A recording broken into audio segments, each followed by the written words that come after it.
Welcome, and thank you for joining today's California Department of Conservation Public Health Rulemaking. Before we begin, please ensure you have opened the WebEx participant and chat panels by using the associated icons located at the bottom of your screen. Please note that all audio connections are muted at this time. If you require technical assistance, please send a private chat message to the event producer. With that, I'll turn the conference over to Uduak Ntuk. Please go ahead.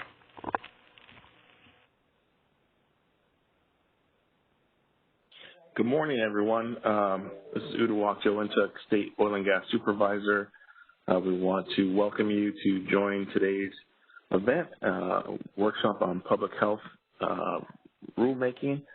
I'm the supervisor responsible over California Geological Energy Management Division. We recently were renamed. We formerly were DOGGR, Division of Oil and Gas and Geothermal Resources. Part of the renaming also was a new mission that included the explicit addition of public health into our mission, addressing climate change and helping to meet the state's clean energy goals. Last November, Governor Newsom announced a number of oil and gas initiatives, including the kickoff of this public health rulemaking effort.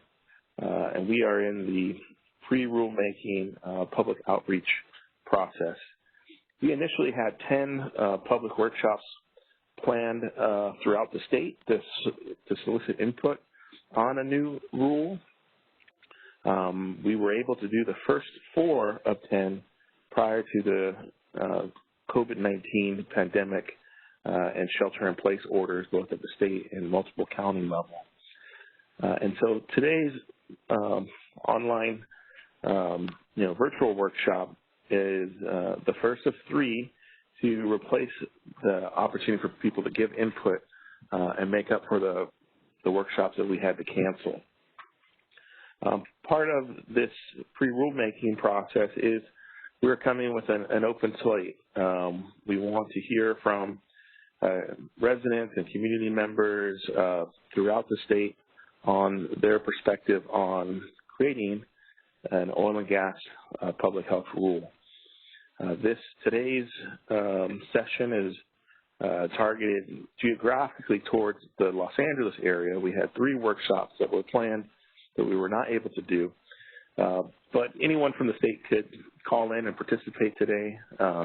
But we were primarily hoping to hear from people from the greater Southern California area.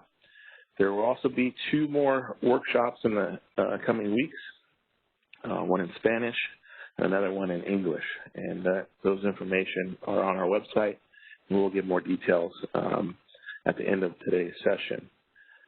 Just a little background on myself. I've been the state supervisor here for the last 6 months. Formerly worked in local government in the city of Los Angeles and the city of Long Beach. My background is in chemical and petroleum engineering, but grew up in Long Beach and still live in the area and was commuting to Sacramento, but I've been involved in the environment, technology, climate change for many years. And very interested to hear the different voices and opinions and input and ideas from everyone who's will be participating in the call today.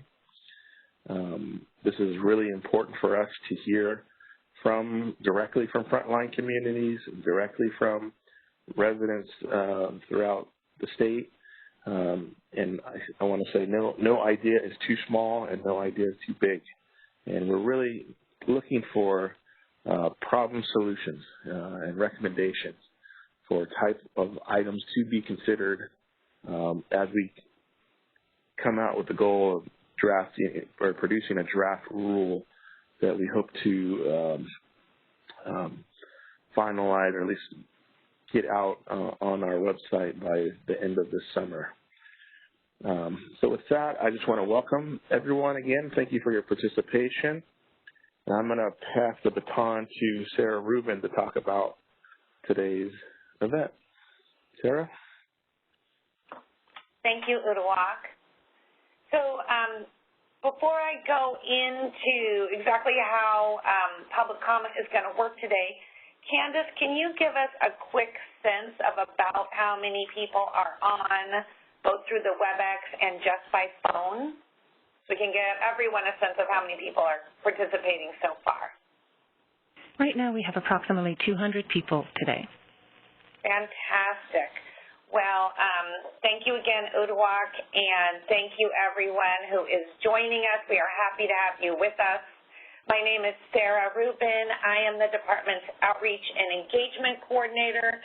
I am a meeting facilitator and mediator, and for those of you who have been with me at any other meeting, you know I really like snacks. So this is a morning meeting, and I have virtual bagels for you. And for keto people or people who don't eat bread, I have nuts and dried fruit. And the coffee people, you have to get your own coffee, but I have tea, virtual tea for the tea people. And soda for people who like soda in the morning. So we are very sorry we are not with you in person, but we are grateful that you joined today. And if I haven't had a chance to meet you in person, I hope we get to in the future. So what's going to happen for public comment today? Let me go to my next slide. For those of you who are watching through the WebEx, you'll be able to see this on the screen. For those of you who are just joining us by phone, I am going to explain it verbally. So we had a registration link. We had over 250 people register for today's virtual town hall.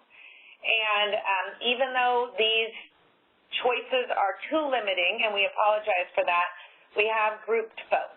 And we will be taking public comment in rounds. So we will run through the following categories: community, environmental, industry, labor, public health, folks who wanted to list themselves as other, and then we will be checking in with those who just phoned in but did not register.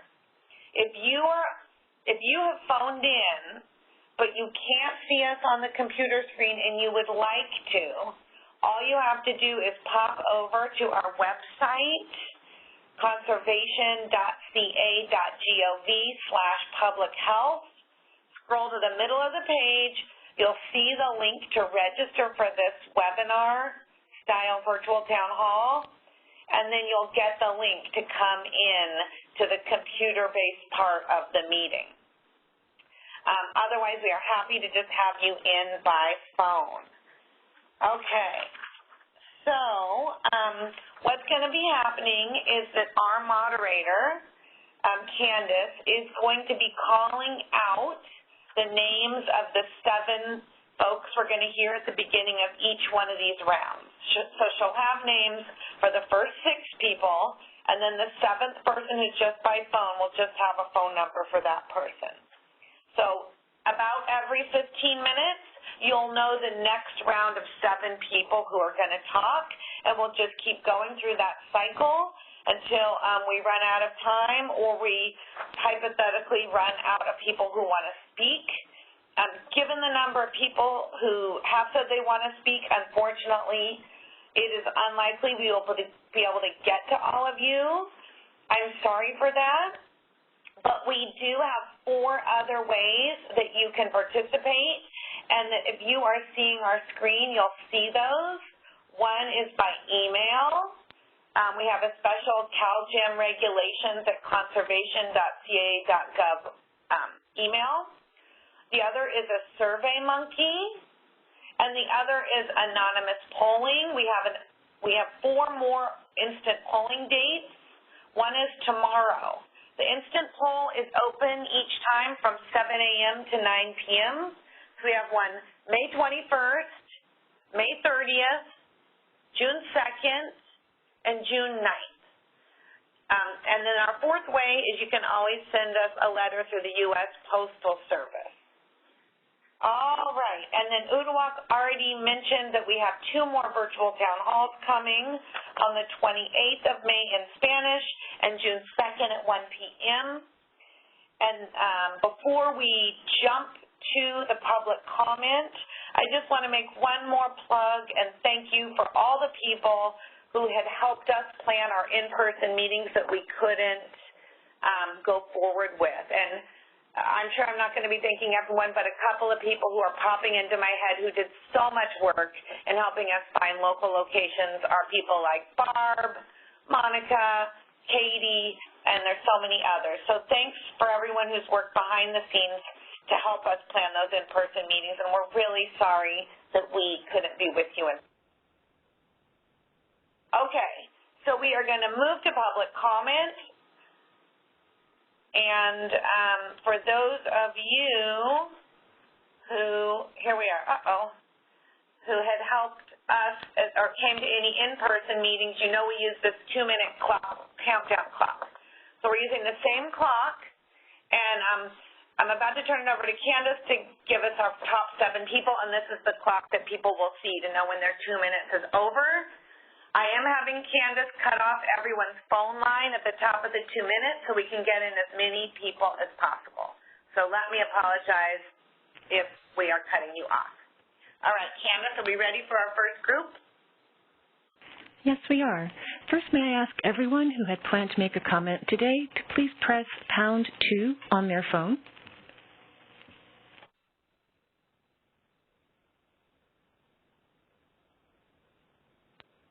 Excellent. Thank you very much.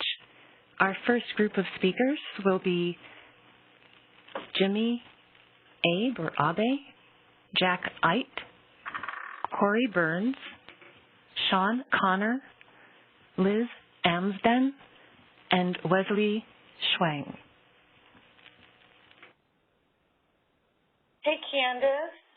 I've gotten a text message saying a lot of people don't realize that they need to call in to hear the audio. Can we send some kind of chat message or something to everyone reminding them of that? Yes, I can post a message in chat for them. Okay, thanks. Okay, so when you have Jimmy's line opened up, I will click the clock.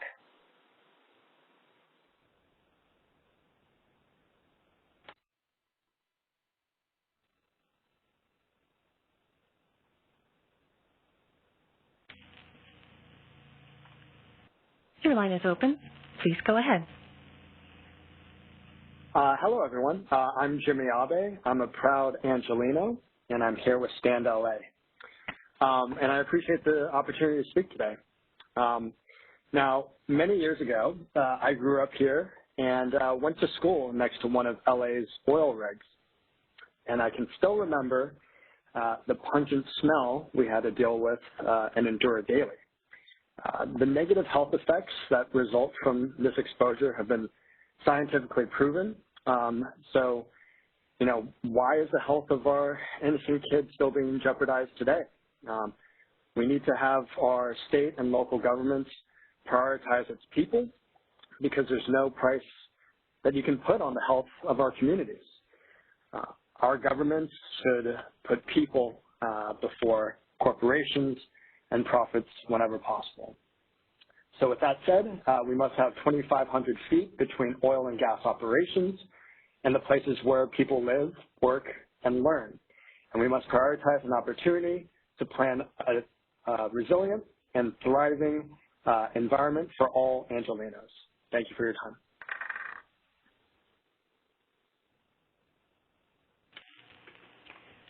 Thank you very much.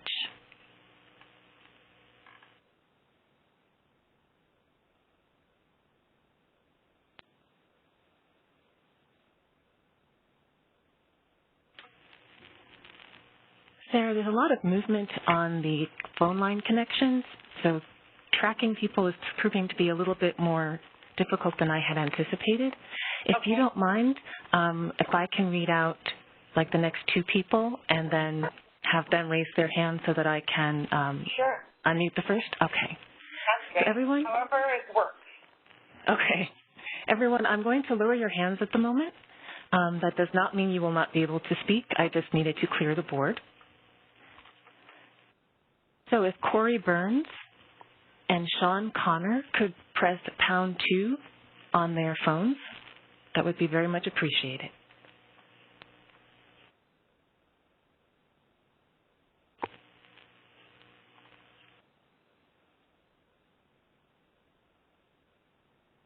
Sean Connor, your line is open.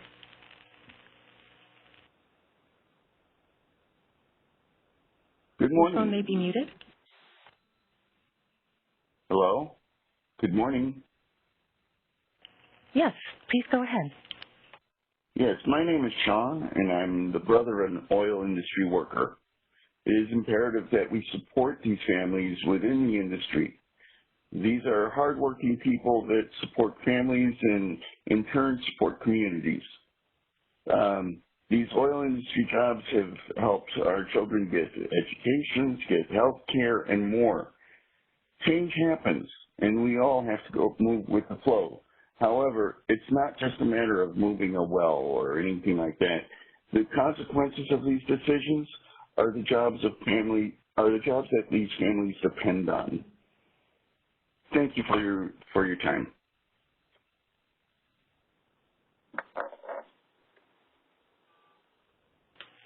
Would Jack Ite and Liz Anston please press pound 2 on your phone? Hi, your line is open. Please go ahead.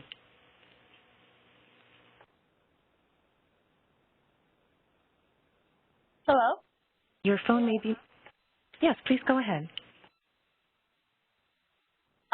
Hi, my name is Jocelyn of CDE in Wilmington, and I'm just letting a lot of people know that I currently do live around 3 oil wells as well as the Marathon Refinery, and it is still incredibly unsafe it's still very pungent smell, honestly, and under COVID-19, we should all basically be worried about our additional health, but consistently having to deal with this issue going around. And honestly, though, we do need a 2,500-foot buffer because if we all want to be safe, we should all have that around to be able to breathe and not have additional problems as well as the possibility of having COVID-19. Thank you.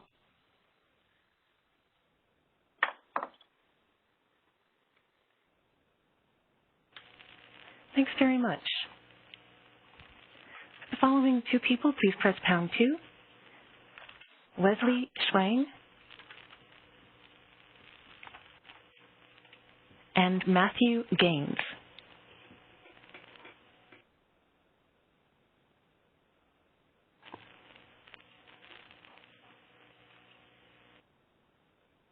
Matthew Gaines, your line is open.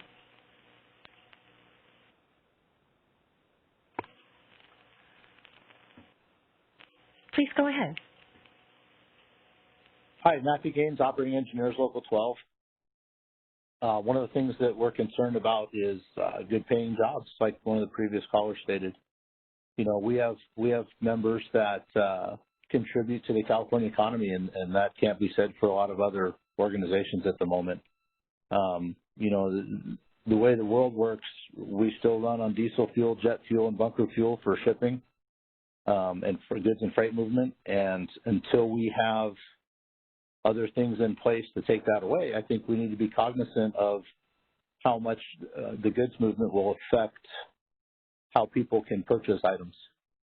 And so, for us, it's a matter of, families having good benefits and being able to feed themselves and house themselves. Thank you.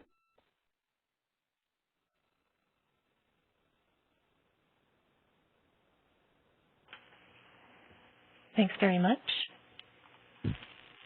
Would Ann Harvey and Rachel Glouser please press pound 2 on your phone?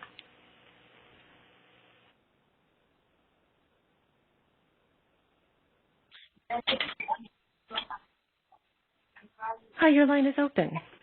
Please go ahead. All right.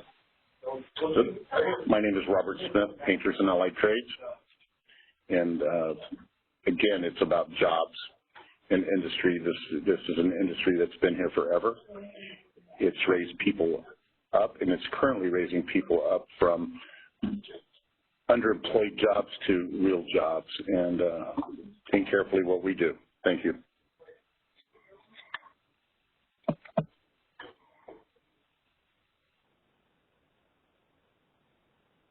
Rachel Glauser, your line is open.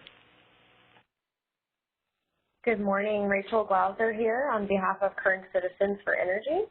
We're a local coalition that represents thousands of small business owners and nonprofits and taxpayer advocates, and we support a robust oil and gas industry.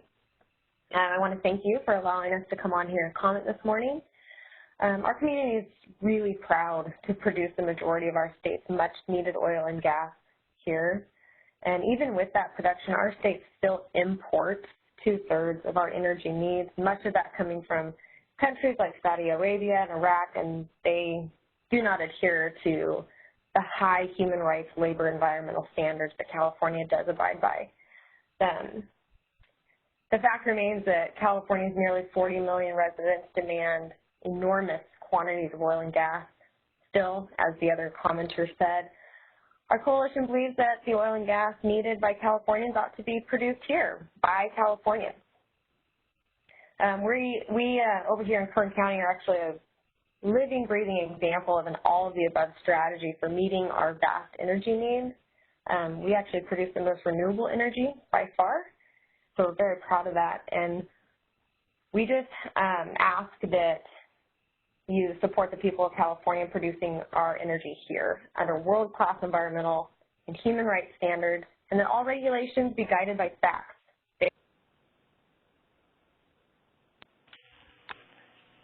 Ann Harvey? Excuse me, Ann Harvey, your line is open. Hi, I'm actually a retired family doctor in Oakley, and I agree that a good job and benefits and security are very important, but we have to consider what we're doing when we do those jobs and transitioning to a healthier economy that doesn't impact people the way we are with our fossil fuels. There are about 1.8 million people who live both within a mile of gas and oil wells and in heavily impacted polluted areas, and over 90% of those are people of color. This impacts our poor and people of color communities by far more than others.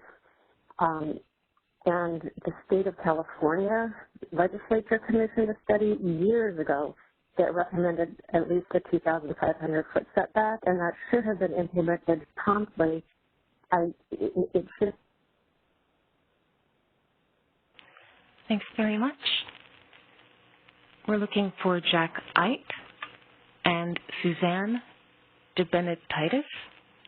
Please press #2 on your phone.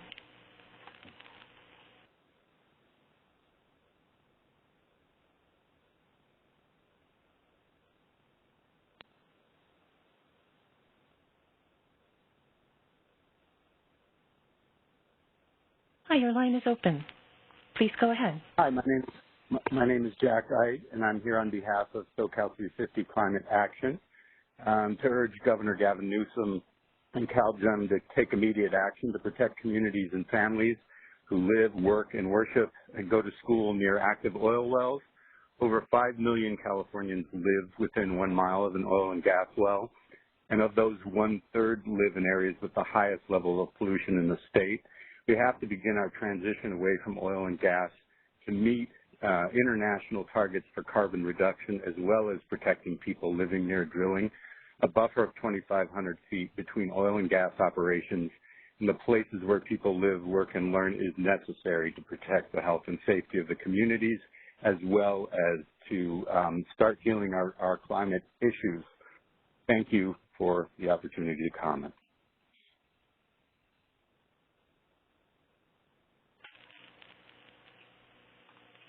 Can you hear me? Yes, we can. Good morning. Please go ahead. Our taxes pay for that CCST study that urged the precautionary principle. we must have that 2,500-foot setback and keep the workers employed by retraining them in cleaning up and remediating brown fields and polluted earth, which taxpayers end up having to pay. I urge that this new administration takes the 2,500-foot setback and starts that either sunsetting and retraining or asking the people who produce the oil and earn the profits to support total health care for everyone, not just their families, but everyone who lives within the 2,500-foot distance. Thus, we can do a fair transition, and the fact is that the world's leading economists, from Joseph Stiglitz to it goes on, shows how oil no longer is in the top 10. It's living on the major subsidies, which again is our tax money, and we need to honor the workers by retraining them and getting them into the myriad of green industries that are now opening. Thank you for your time.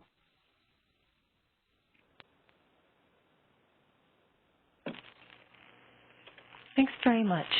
Would Tony Heim and Luis Andres Perez please press #2 on your phones?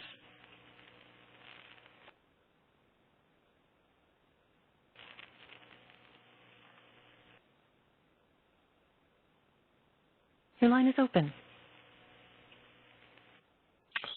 Perfect. Hi, you guys. My name is Luis Bettis. I'm from UA 582 Plumbers and Steam Fitters. Our industry is needed more than ever as we're moving forward in our Southern California. Our population density is only increasing, and every time our members go out to work, we're making sure that people have the ability to move forward and, you know, whether it continue quality of life, whether it's down to making sure that they have gas lines and they're able to cook for their families, or at the very least, that they're able to get to work and able to transport their livelihood. As we're moving forward, you know, we have to look forward not only to the situations that we're currently dealing with, but understanding how we could positively and productively look out for our workers and look out for the livelihood of everyone. Because at the end of the day, whether we're going to the grocery store during coronavirus, we got to put gas in our car. We got to make sure there's food and water on the table for all of us. Thank you, guys.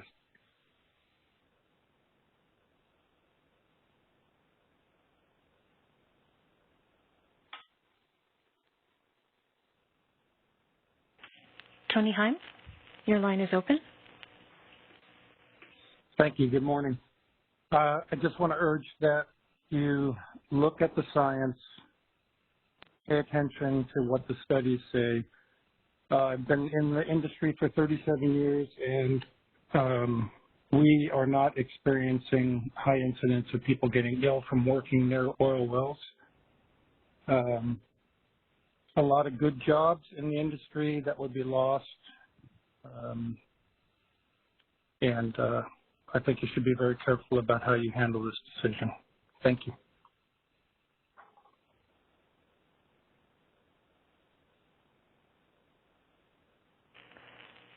Thanks you all very much. Would Steve Nixon and Jonathan Ullman please press #2 on your phone?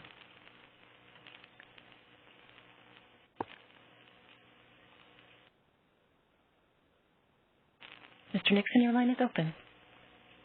Hi, thank you. My name is Steve Nixon. Number one, I'm proud to be an American. I work for Crimson Resource Management. Crimson is a small independent oil producer. California producers are operating under the world's toughest safety and environmental rules and regulations. Crimson, along with other producers, take pride in producing the safest and the cleanest oil in the world. I've been in the industry for 40 years here in Kern County. I've worked for major companies, Shell Oil, Air Energy, and currently working for small independent producers. I have 2 kids, 2 grandkids, all been raised in Kern County. My families live in the community I work in. they breathe the same air, and they drink the same water. I have personal interest in following the strictest rules and regulations in the world. Every day, every one of you on the phone needs to heat and cool your homes. You need to cook your food, and you need to get to where you need to go. Let's keep energy local.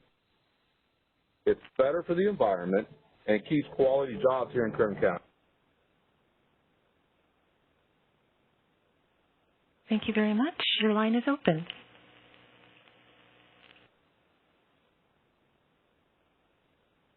Jonathan Ullman, your line is open. Hi, good morning. My name is Jonathan Ullman. I'm the director of the Los Padres chapter of the Sierra Club, representing Ventura and Santa Barbara counties. Good afternoon, Mr. Untuck. I want to congratulate you on having this hearing online. It's a little challenging, but gives us an opportunity. I just wanted to say that we support the 2,500-foot setback between oil and gas operations and where people live, work, learn. That's obvious. That's what we should be doing because the health hazards are proven. We also should be looking at some other things that affect health hazards as well, including not drilling through drinking water aquifers. This is a big problem here in Santa Barbara County and Ventura. We have an obligation to protect people's drinking water sources. In fact, drilling through the Santa Maria groundwater basin affects 100,000 mostly Latino residents of Santa Maria. We also believe there should be no drilling in high-hazard fire areas, no new cyclic steam drilling, no drilling that adds tanker truck traffic, and there should be a much greater incentive against idle wells, and we should have the prompt plugging of non-active wells. The permit should inspire. Thank you both very much. Would Emily Morales and Alicia Rivera please press #2 on your phones?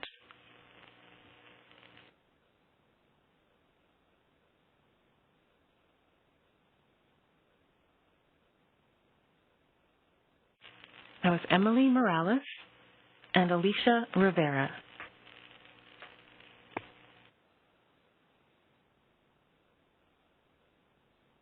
Ms. Rivera, your line is open. My name is Alicia Rivera. I'm with Communities for a Better Environment, CDE. I'm an organizer in Wilmington, which has the majority of oil drilling operations in all of Los Angeles. I am calling because people are living next to oil drilling operations, only divided by a cinder wall. They listen to the hissing of the machinery when they're sleeping, when they are eating, when they are studying, when they are in bed, and when they are cooking. Their quality of life is so low that they are more prone to getting the virus in this pandemic because they are so living under so polluted conditions. And I have been there even late at night, and the trucks are still idling, going in and out of the oil drilling site. This should be remediated. These guidelines need to be updated so that there is no more permits for oil drilling operations unless they are 2,500 feet away from where people live, eat, sleep, and study, and go and play. I see the children there playing in the street with all the fumes from the trucks, and there are explosions, flarings, and they come to do maintenance and put tall derricks. It's unbearable, the noise, and people can't live under these circumstances. It's time to put an end on oil and fossil fuels. We've seen in this pandemic that there is for Thank you very much. Would Emily Morales, if you are here, Theodore Cordova, and Glenn Dolph, please press #2 on your phone. That's Emily Morales, Theodore Cordova, and Glenn Dolph. Your line is open.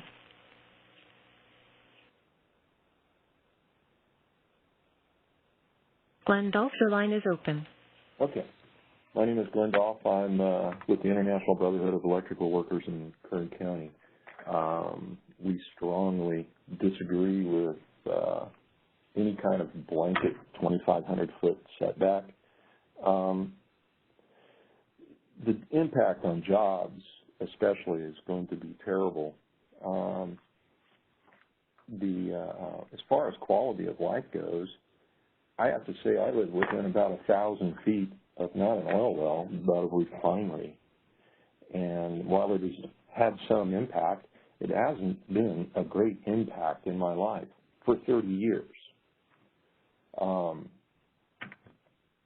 My viewpoint is this kind of blanket law is actually somewhat immoral. I've probably been what I would call an environmentalist since the 70s. And my viewpoint on this kind of thing, just marching together with listening to the talking heads and marching down the road towards something that's overly simplistic without really looking at how everything touches upon each other and creates issues. We're just kicking cans down the road for our grandchildren to actually solve. If you want to stop oil pollution or actually the problems with burning oil, address burning oil. I dare anybody to touch anything next to them that isn't either using oil, has a part of oil as its construction, or needed oil to be produced, even without burning it or using it for energy. Thank you.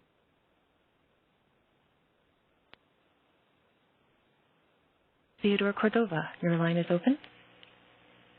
Good morning, everyone. I hope you and your loved ones are well. My name is Ted Cordova, and I am a resident of Los Angeles County. I'm a proud father of two, one son and one almost one-year-old baby girl come tomorrow.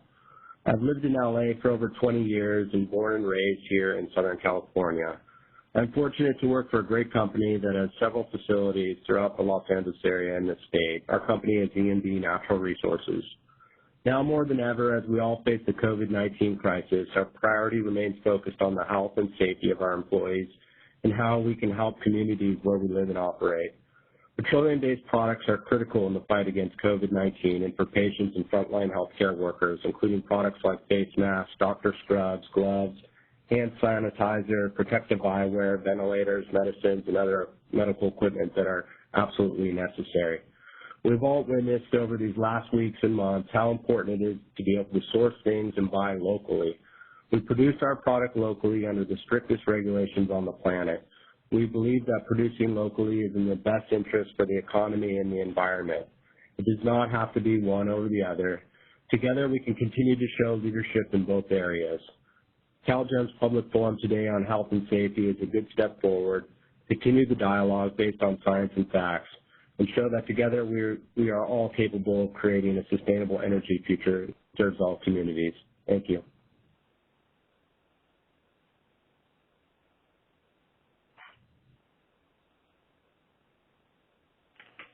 Emily Morales, your line is open.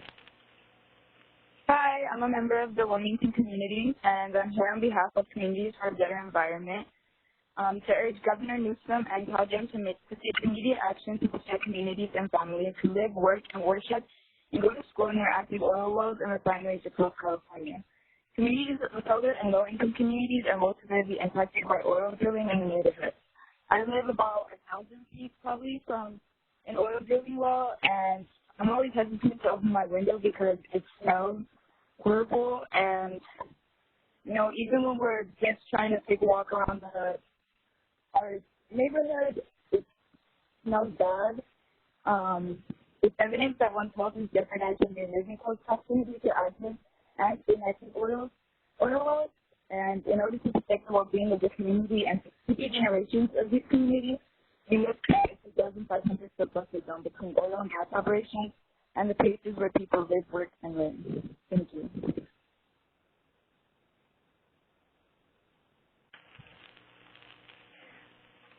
Thanks very much. Would Liz Amston and Michael Zelniker please press pound 2 on your phone.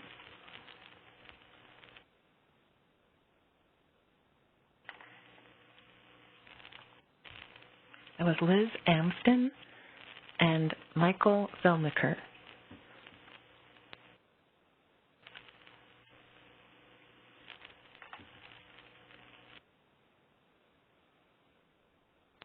Hi, your line is open.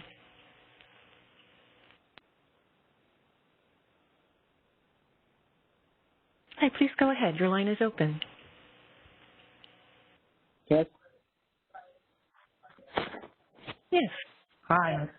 Hi, my name is Justin, and I'm facing concerns right now with the climate change effects, knowing during this pandemic, and we have to know how can we address it from Governor Gavin Newsom about how can we address the climate change that's going to be needed if we're going to need to pass the Green New Deal and fossil fuels industries, coal mining industries for years and generations to come.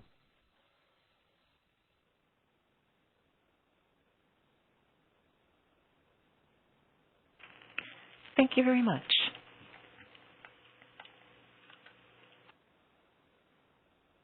Would Susan Dembowski and Nancy Kelly please press pound 2 on your phone?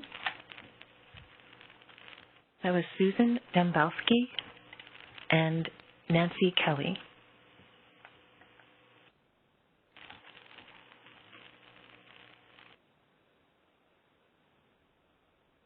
Ms. Amston, your line is open.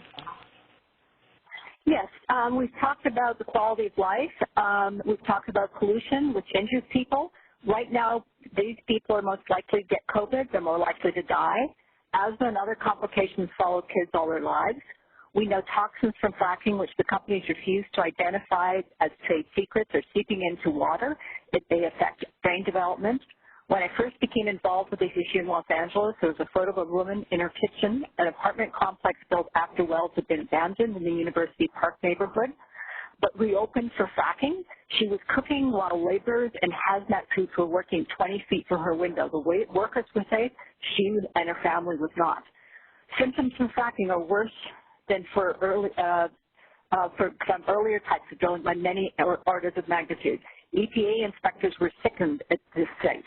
We need to pass the cost of health and environmental impacts back to the companies, starting with making them post significant bonds, or they will fold their companies and walk away, leaving taxpayers to pick up the pieces. And there are far better jobs, more sustainable jobs in green energy than there ever were in oil and gas. Thank you very much.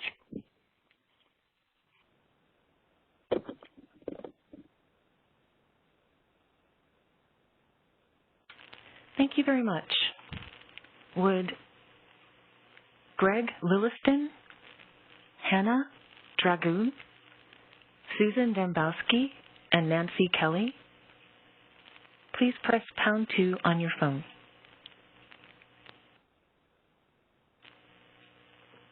That was Greg Lilliston, Hannah Dragoon, Susan Dembowski, and Nancy Kelly. Hi, your line is open. Hi, this is Susan. When my husband and I first moved to Southern California, we found a house in Long Beach that we really liked until we discovered that there were several operating oil wells and storage tanks in a fenced lot 2 doors away. As we then looked elsewhere to live, we became aware that there are many oil and wells operating in residential neighborhoods all over Long Beach. We found out that amazingly California really has no requirements to provide health and safety zones around oil production sites and residential areas, or even near schools and hospitals, even though the California Council on Science and Technology, after analyzing the health and environmental impacts of the state's drilling operations, had recommended health and safety buffer zones to protect communities. I'd also spent time in Wilmington, a nearby town where there were a disproportionately large number of low-income residents of color living close to the many active oil and gas production sites there. People were continuously exposed to foul odors, noise pollution, and air toxics, which couldn't help but threaten their health and safety. At any time, it's environmentally unjust for low-income communities of color who can't afford to live further away to be exposed to the health and safety risks from oil and gas development. However, at this time, it is extremely environmentally unjust. During the global pandemic, justice-breaking research says that communities with a history of exposure to poor air quality suffer much worse health outcomes from COVID-19. Obviously, California communities living near oil and gas activities have a history of toxic air exposure. It's particularly important that these communities who bear the burden of oil and gas pollution every day be included in the regulatory process and that a substantial environmental justice program be put in place. It's also critical that CalGEM establish a minimum setback distance, ideally 2,500 feet, between home schools, hospitals, and oil and gas production operations. Thank you.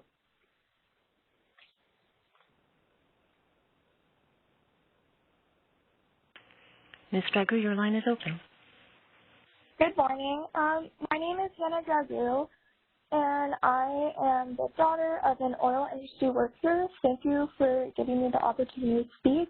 I live in Los Angeles County, and I just want to say that I hope you remember that each of these workers supports a family and, in turn, supports those in our community. And these jobs have helped my family pay for my college and pay for my health care, and I understand change is sometimes necessary, but understand that there are human consequences to these decisions, and like these jobs, they support our family, and we depend on them. So please keep that in mind. Thank you.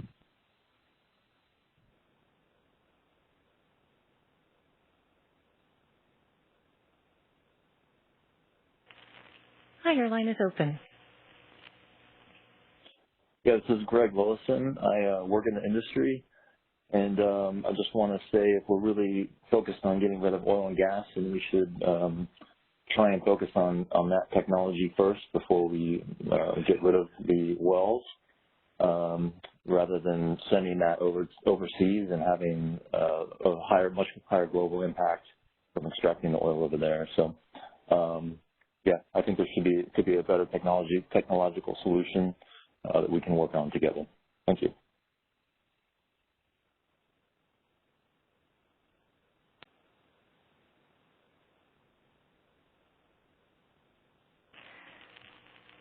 Matthew DeLesio and Richard Parks, please press #2 on your phones. Your line is open. Yeah, hi, my name is Dr. Matthew DeLesio, and I'm a geology professor at Cal State University Northridge. And I want to just add a little comment that I think we do need mandatory setbacks from oil and gas infrastructure in urban areas to protect from the chronic exposure to emissions, but also the range of health and safety hazards from blowouts. And in terms of blowouts, a 2016 study of evacuation radii from more than 24 different blowouts showed that they had to evacuate ranges from 660 feet to more than 13,000 feet. And of course, in my region, the Aliso Canyon blowout required evacuations over a full 5-mile radius. So I appreciate that our oil and gas operators comply with some very strict safety regulations. But despite complying with all legal requirements, accidents like Aliso Canyon continue to happen in our neighborhoods. These facilities are simply not compatible with the public health and safety needs of our communities unless there's a sufficient safety barrier. I'm going to be submitting a safety buffer, I should say. I'm going to be submitting a written comment with some technical details about how I think we should calculate that buffer distance. So look forward to that. Thank you.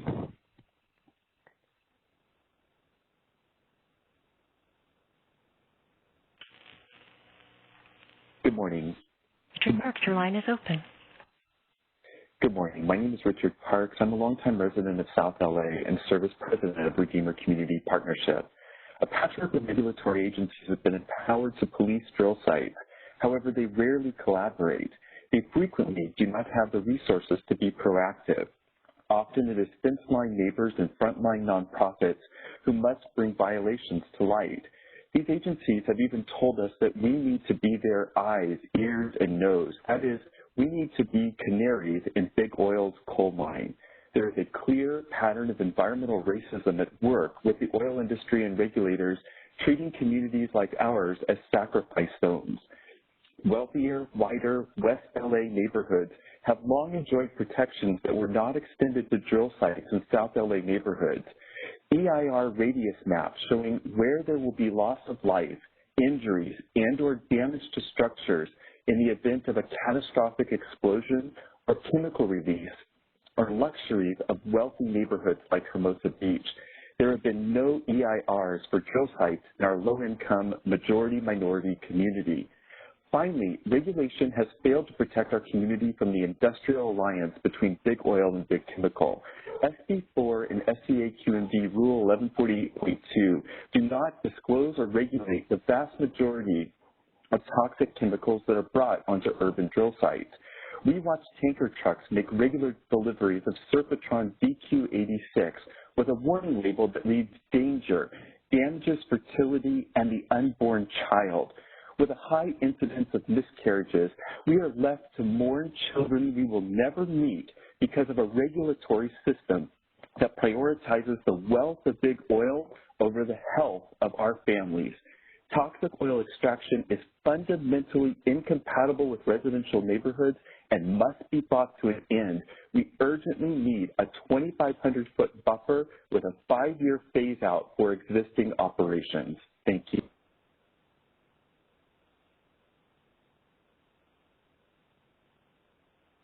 Would Valerie Gazinski and Jose Crespo please press pound 2 on your phones? That's Valerie Gazinski and Jose Crespo.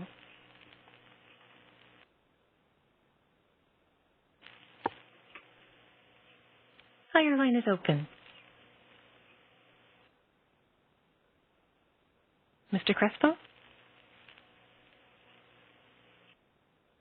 Your phone may be muted, sir.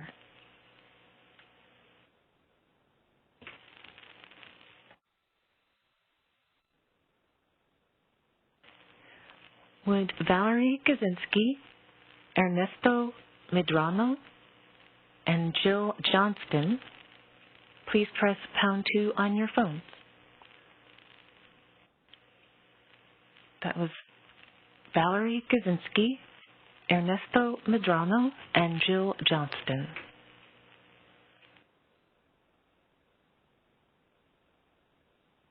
Hi, your line is open. Hi, this is Dr. Jill Johnston. I'm Assistant Professor of Preventive Medicine at the University of Southern California.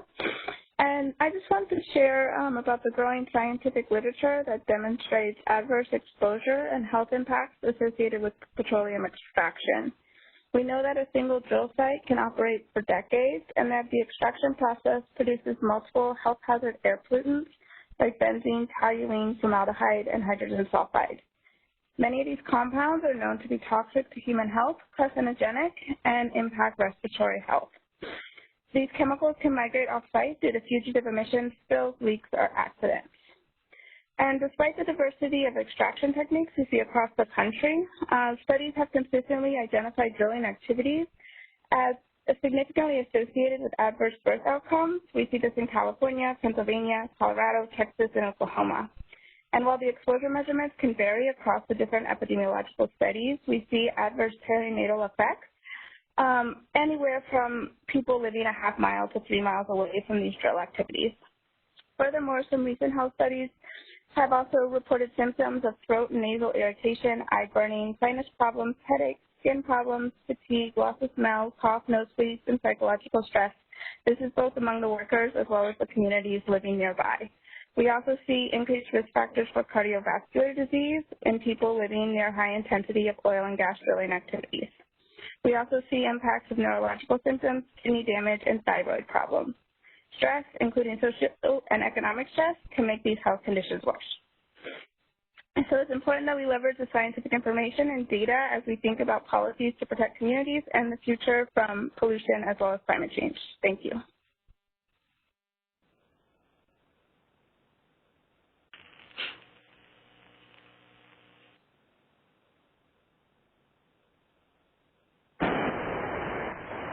Mr. Crespo?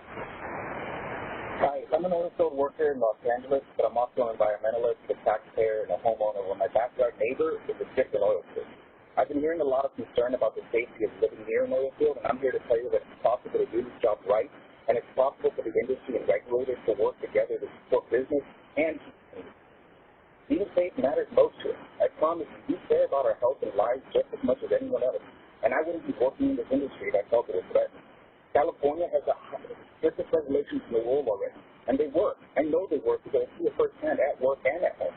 The proposed setbacks are based on junk science that has not been thoroughly peer-reviewed, and the implications of acting on such short-sighted information would be catastrophic for the more than 50,000 high-paying jobs directly supported by the industry.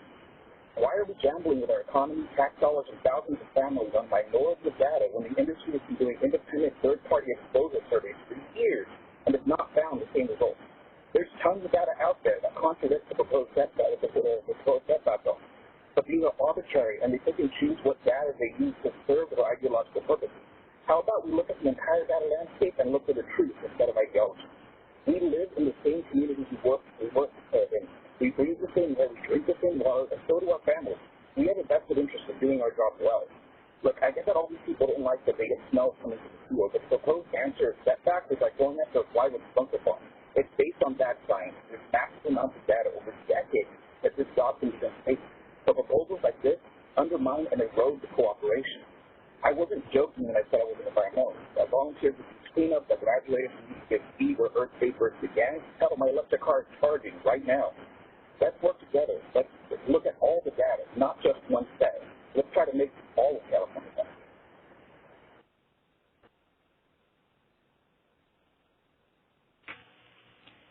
Thank you. Paula Andrea Torado Plazas, your line is open. Thank you. Good morning. My name is Paula Torado. I'm with Physicians for Social Responsibility as the Air and Toxics Policy Analyst. I have been working with community members in South Central Los Angeles to build our capacity to understand pollution burdens via our South Central Los Angeles Push Project and our Air Quality Academies. Over the last year, we have collected community air quality data throughout South Central Los Angeles communities and near the Jefferson and Murphy oil sites in collaborations with residents and allies. Based on the community data collected, existing regulatory agencies' data, and the combined lived experiences of South Central Los Angeles community residents, we have been able to continue to corroborate that air pollution emitted by oil drilling operations continues to threaten both the health of community residents and their quality of life. Our community project continues to demonstrate that communities living next to incompatible land uses, such as oil operations, continue to breathe toxic air, and while air monitoring is essential, real actions to eliminate health and safety threats from oil operations is needed direly, such as a 2,500 feet buffer distance. For decades, low-income communities of color living in Los Angeles have faced and continue to face an overabundance of hidden health threats in the neighborhoods from oil and gas operations placed right next in their backyards. Recent community health surveys near oil operation sites have reported symptoms of severe fatigue, cough, nosebleeds, and psychological stress. Communities that have been long overburdened by health threats of toxic air coming from oil operations that have a health profile of higher asthma rates and respiratory illnesses are also more susceptible to COVID-19, which continues to further deepen health disparities and inequality. Communities impacted by oil drilling need Governor Gavin Newsom and CalGEM to step up in prioritizing community health and safety by supporting a 2,500 feet burden distance and a just transition that support a healthy, resilient, and thriving future for South Central Los Angeles with healthy supporting jobs for workers and clean air for our communities. Thank you.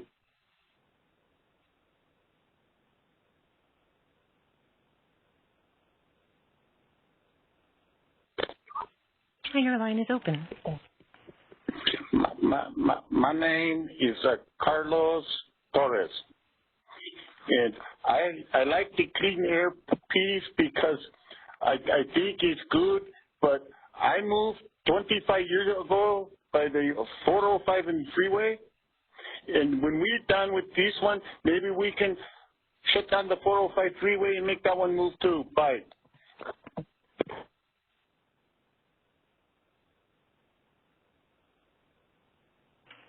Guadalupe Vivas.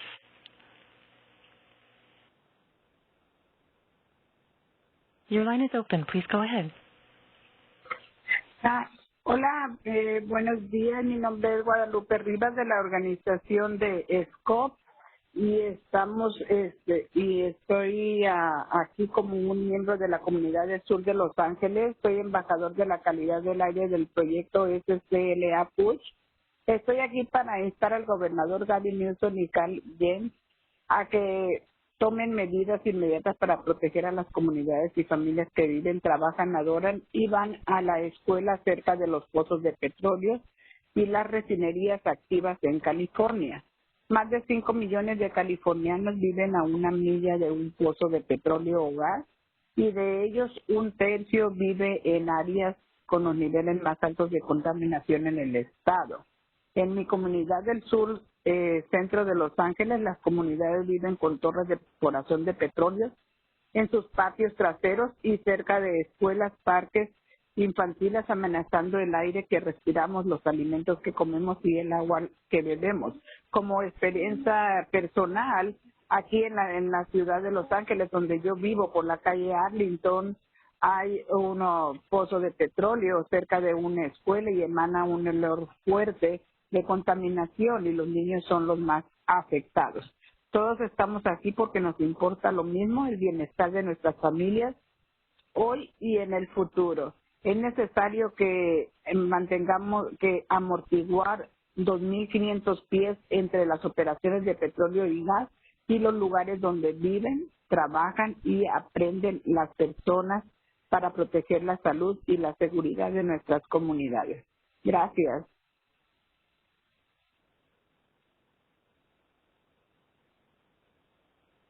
Thank you. Would Jim Elrod and Daryl Gale please press #2 on your phones? That's Jim Elrod and Daryl Gale. Your line is open. Good morning. My name is Jim Elrod. I'm the business manager, financial secretary of IBEW Local 428 in Kern County, representing 780 members that do electrical work in the Kern County area.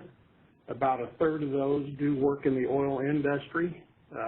Kern County is about 100 miles north of Los Angeles. We are really the mecca of the oil extraction in California, so we've been involved in it for many, many years. I think on the behalf of the 780 members, we are strongly opposed to AB 345. The governor has a regulatory process, rules for health and safety around oil and gas extraction facilities. The regulatory process established by the administration will not only specify counter setbacks, but also other potential positive measures driven by the best available science and data.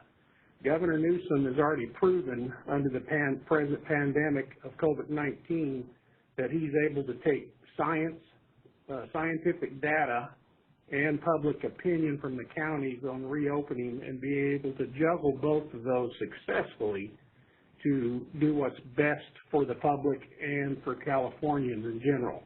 I think we ought to allow this process that he has going now to determine what is the best for the public and the counties individually, and let that process play out with the experts and the scientists all sitting at the table, coming up with the best evidence that they can to be able to make this as safe a process as possible. So in behalf of the representatives of 428, I again oppose AB 345. Thank you.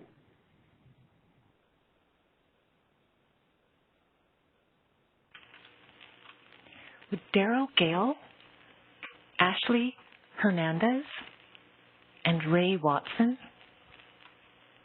please press #2 on your phone. That's Daryl Gale, Ashley Hernandez, and Ray Watson. Your line is open.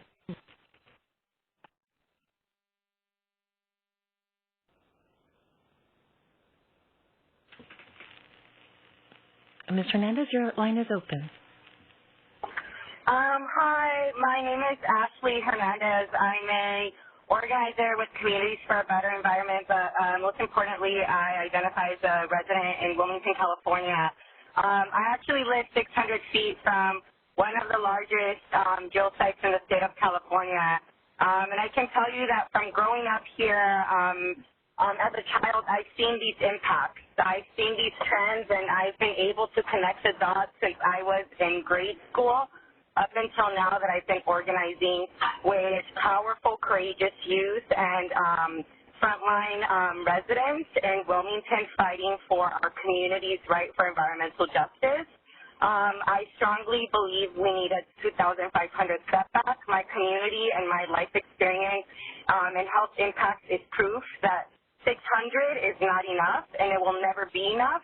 We need to make sure that we keep petroleum and oil in the ground, and we need to make sure we protect workers and fight for workers to have a just transition out of a fossil fuel economy, and that we start moving into a regenerative one that's not dependent on fossil fuels and that's not leading us on a reliance that's killing frontline residents, and it's putting frontline residents at the front line of these impacts. And so I really want to make sure that we are able to not try to fight the science, but really embrace what research has shown us, embrace what frontline residents that are part of this research and data are telling us, and that is that we need to move away from these fossil fuel industries, and we deserve a first step to be a 2,500 setback, and we deserve for these industries to support their workers and moving out of these industries. Thank you so much.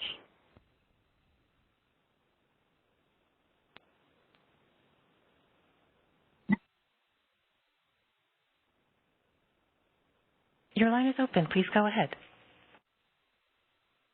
Thank you, CalGEM, for the opportunity to have my voice heard as a citizen of California, an environmentalist, and a 40-year member of the oil and gas workforce. My name is Ray Watson, and I'm proud to be part of an industry that has powered my state safely, responsibly, and with the highest standards of environmental stewardship for these last 40 years while feeding my family and paying my taxes.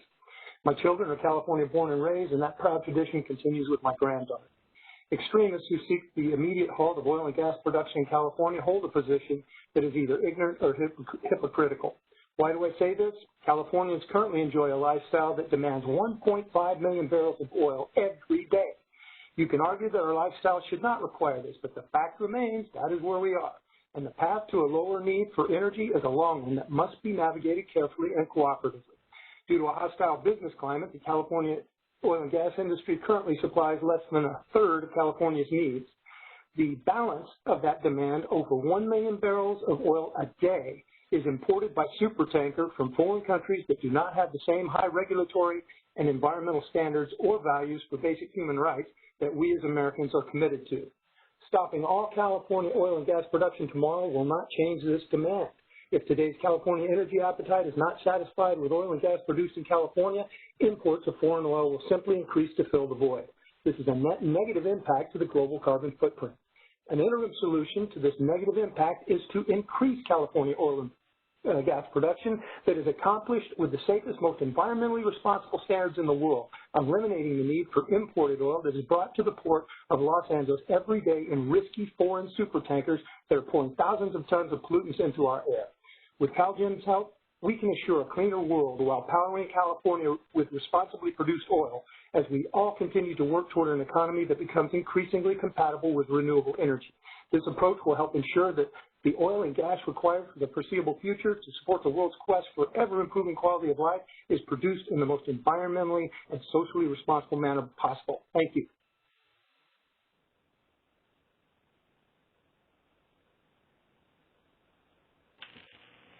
Thanks very much.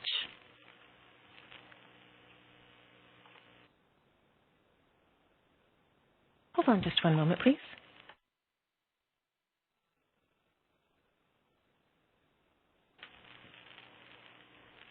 If anyone is on the line who did not pre-register but you would like to make a public comment, please press #2 on your phone.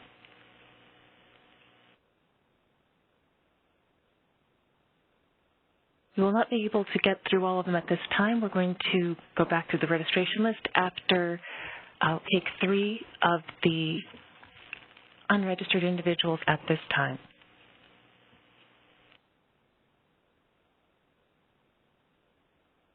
Hi, please go ahead. Your line is unmuted.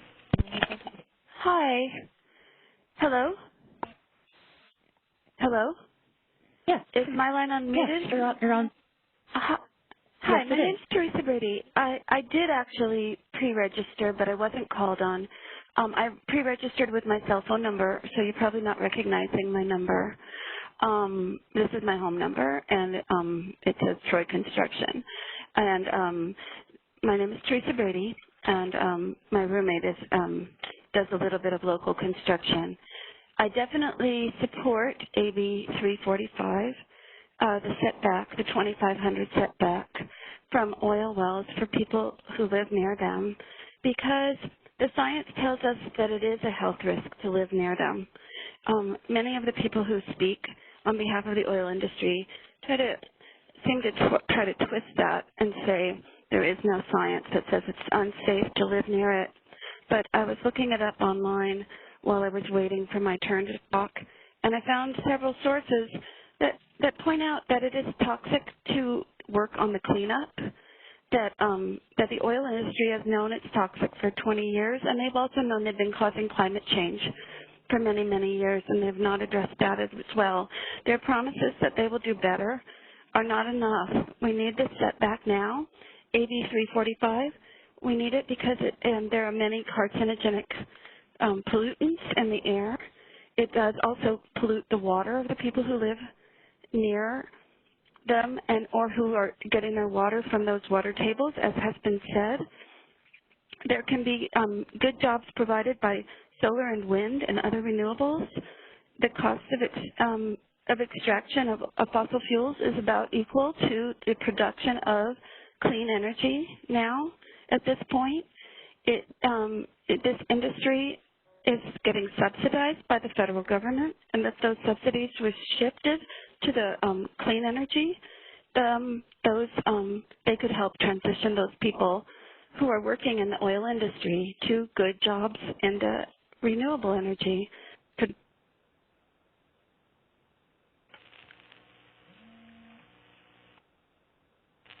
Your line is open. Please go ahead. Oh, this is me? Oh, sorry, I didn't realize. Hi.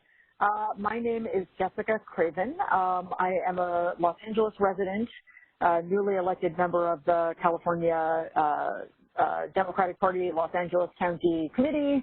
I am a mom of a 10-year-old daughter, PTA president, yada, yada. I'm very involved in activism. I'm speaking in support of the 2,500-foot buffer zone.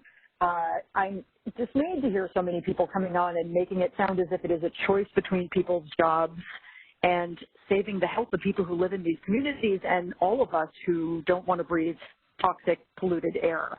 I don't think it should be framed that way. I think that, as someone has said, there are no jobs on a dead planet. We of course want to preserve jobs. That is first and foremost, that everybody should be able to feed their families by working. But to pretend that jobs in energy are the jobs that people are going to still have going forward is just denying reality completely. So I'm looking at, I just happened to get an email about CalSTRS and their fossil fuel investments. And, you know, they've lost $1.63 billion on fossil fuel stocks since July of 2019, and that's because fossil fuels are going away. They're going away. We can argue that, you know, all the technology should be in place before they go away or whatever we want to argue, but they're going away because they're destroying our planet. And if they don't go away, we don't have a future. It's that simple. I recognize that everybody who's got a kid who is an oil or gas worker, you know, wants to be able to feed their family.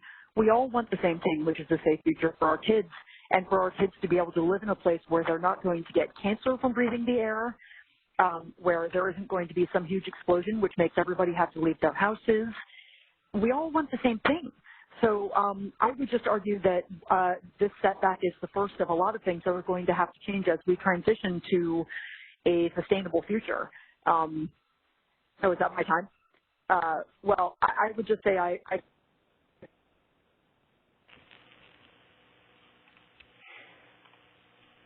Hi, your line is open. Please go ahead.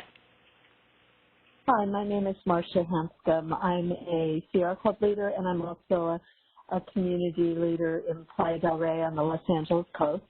I was a Teamster shop steward 25 years ago in Long Beach, so I'm very, very sympathetic to the jobs issue. And I'd like to ask the host of this call, who said at the beginning that no idea is too big, that he make a strong recommendation to the governor to put together an emergency task force for a just transition for these workers in the oil and gas industry. An emergency task force that would include people from all walks of life so that we can put the best heads together to figure out how we're going to make this just transition. And it's an emergency. We are in a climate emergency. And in the meantime, I have some ideas for some places where some of these folks could be working. We have dozens and dozens of leaking gas and oil wells in the Playa del Rey oil field, and where SoCalGas currently has a gas storage field that the CCS2 study that was commissioned by the legislature said was the most dangerous field in the state. It needs to be shut down, and we need to have some wells cleaned up. They're leaking, and so we could be getting some workers doing that work while this emergency task force is doing some other work. In the meantime, 2,500-foot setbacks is the minimum we should have for existing wells and any new wells. Actually, we shouldn't even be drilling new wells. We are in a climate emergency. Thank you.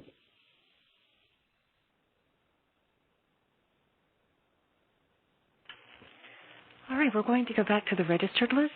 I'm going to lower your hands, but please do not hang up. We will be getting back to unregistered individuals very soon. So would Ray Watson, Sylvia Betancourt,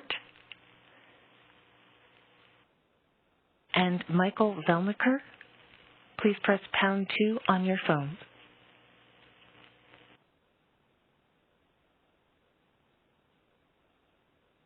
That's Ray Watson, Sylvia Betancourt, and Michael Velniker.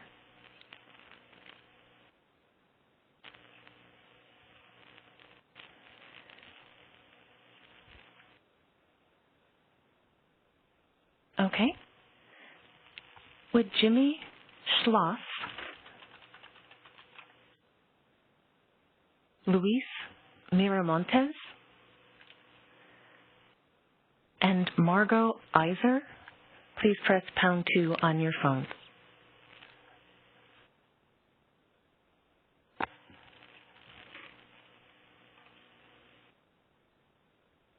Your line is open. Please go ahead, Mr. Schloss. Hi, my name is Jimmy Schloss. I'm a registered engineer and geologist here in California. I want to address some facts. Long-term cancer studies have been done specifically for oil and gas industry workers that have taken decades to complete. These studies have shown that cancer rates among oil and gas workers who spend their entire career working in the field, next to wells and facilities, do not have a statistically higher rate of cancer among other groups of people, meaning that their cancer occurrences are no different than anybody else. The oil and gas industry is also one of the safest industries to work in the United States. The Bureau of Labor Statistics tracks occupational injuries and illnesses for all industries and shows that oil and gas is far below the national average for occurrences and is safer than occupations such as real estate, education, healthcare, working at a golf course, among others. The scientific studies on the negative health effects related to the proximity of oil and gas wells have applied non-scientific methods to reach flawed conclusions. Credible scientific studies on carcinogens in the environment take years to decades to complete. These studies are controlled and will follow the same group of people or the same group of animals over time and evaluate whether or not cancer occurrences should occur are statistically significant.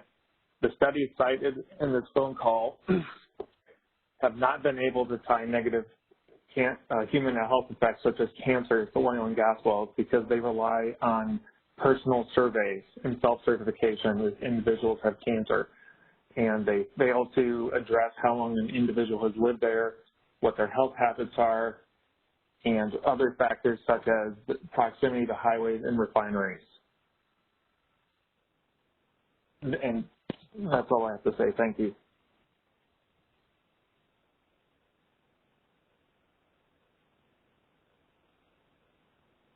Hi, your line is open. Please go ahead.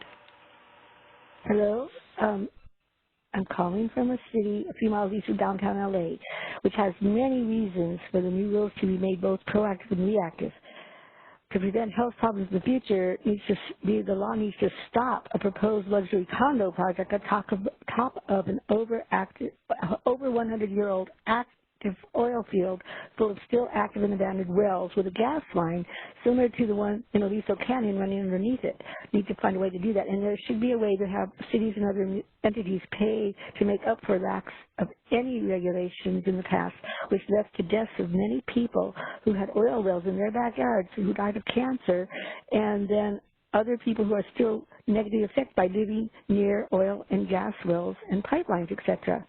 And I just wanted to say that since these are public comments and we don't need to have to be professionals, it should be okay to send in a few at a time via email or UPS. I wanted to know if it is or if you're allowed to answer questions. But those are the things I really appreciate this opportunity to express them. Okay? So I don't know if I went to over 120 words, so if it's less than 2 minutes. I really want to have a response if there's a possible way to get a response to that kind of the question that I asked about. Okay to send in many comments. Hi, this is Sarah Rubin, the meeting facilitator. You are welcome. We really encourage you to send in an email, and you are welcome to send as many emails with as many different comments as you'd like, or you can send us through the mail. We also have a Survey Monkey, and you can find all of that on our website. So thanks for asking, and thanks for calling in. You're welcome. Thank you for answering. Okay.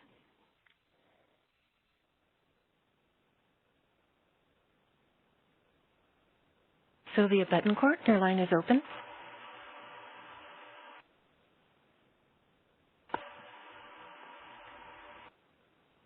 Hi, please make sure your phone isn't set to mute.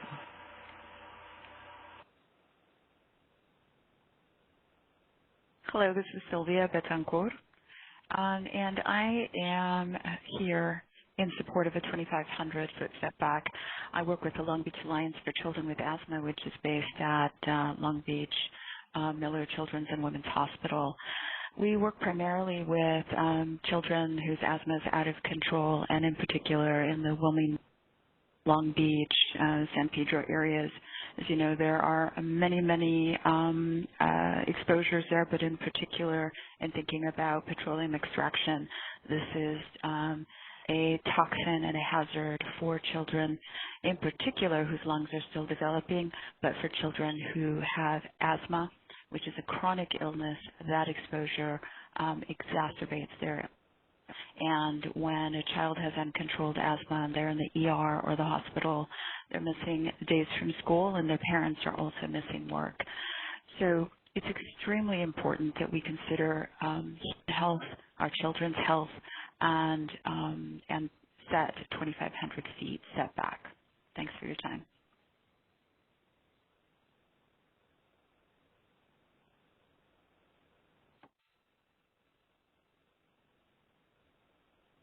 Hi, your line is open. Thank you very much. Just regarding the 2,500-foot buffer issue, I would truly hope that any decisions would be based on sound science. Unfortunately, we have an internet today that is filled with pseudoscience and position-based fact-finding that supports a particular position or another, and that's just an unfortunate part of our world that we live in today that is so polarized, and it's a crying shame. But I urge those in decision-making positions to go out of your way to try to discern the basis of the support information that you're reading, because there's a bunch of it out there. I'd say, just from what I've researched, there is a huge preponderance of evidence in support of these type of things that are all traceable back to one or two what I would call college term papers. They've got 147 references, and all they're doing is parroting the previous periodical that they dug up in the deep internet. So that having been said, I would urge you, please think about how your decisions are based and on what kind of science. When we talk about care of kids, my gosh, we all want our kids to be healthy and prosperous. But when we start talking about just keeping it in the ground, how do we provide hospital care? You can't operate hospitals without the support of the infrastructure that comes, at least in part right now, from fossil fuels.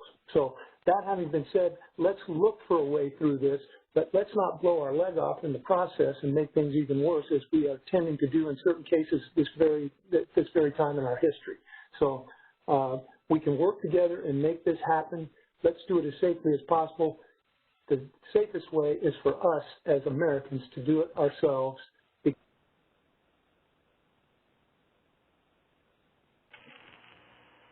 Thank you. Please go ahead. Your line is unmuted.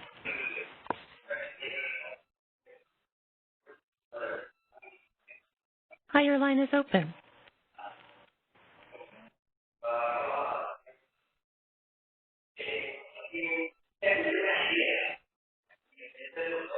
We can't hear you very well. I'm going to remute your line. If you can get closer to your phone, I will come back to you.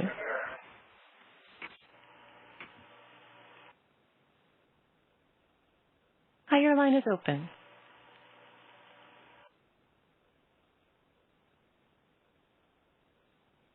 Hi, please make sure your phone isn't set to mute.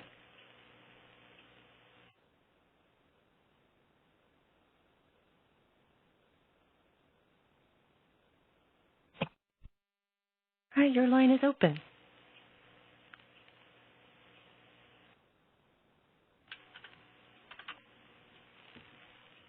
Okay. We will put your line back on mute and get back to you. Is this Luis Miramontes? Yes. Your line is open. Please go ahead. Hello, my name is Luis Miramontes of International Brotherhood of Boilermakers. I'm the business manager.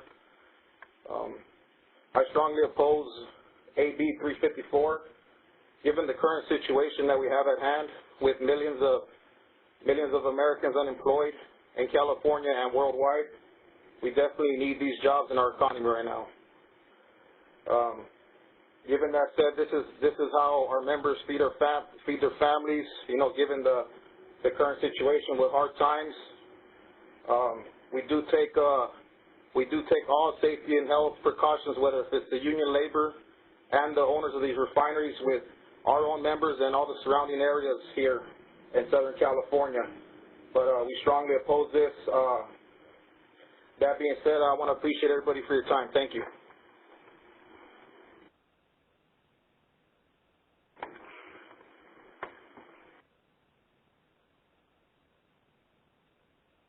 Thank you very much. Would Patricia Flaherty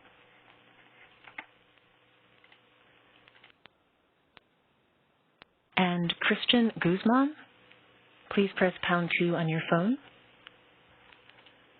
That's Patricia Flaherty and Christian Guzman.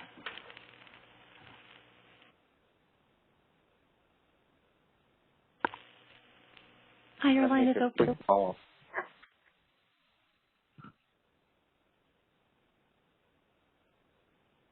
Please go ahead.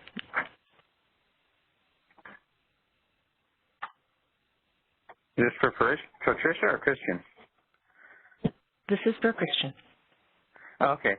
Hi, my name is Christian Guzman. I'm a resident of Wilmington, former Central San Pedro Neighborhood Council member and member of Communities for a Better Environment. I ride my bicycle a lot in Wilmington and other areas of CD15 and Carson as well, and I see these oil wells near my house and in the neighborhood, and I find it to be very inconsistent with the homes that are around here and the schools, and they don't look good, and the chemicals they release don't smell good, especially when the workers come to extract the chemicals. The smell is increased, and it's not pleasant at all. I don't think it's consistent with moving forward to a sustainable and renewable future. There are going to be plenty of jobs that are going to be sustainable and renewable, which would include mitigating all of these sites. That's plenty of jobs. So I strongly support 2,500-foot health and safety buffer, and I think we should do it immediately. Thank you.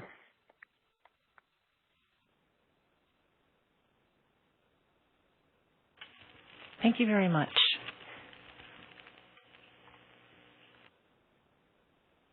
Would Patricia Flaherty and Joaquin Santos please press #2 on your phone?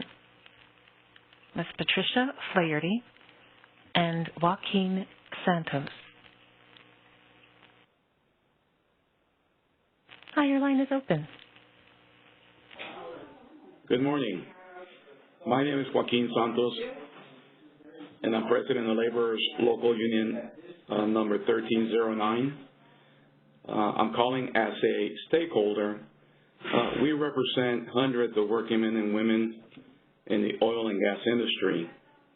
This industry has allowed our hardworking members and their families to enjoy good benefits, medical benefits, good wages, pensions.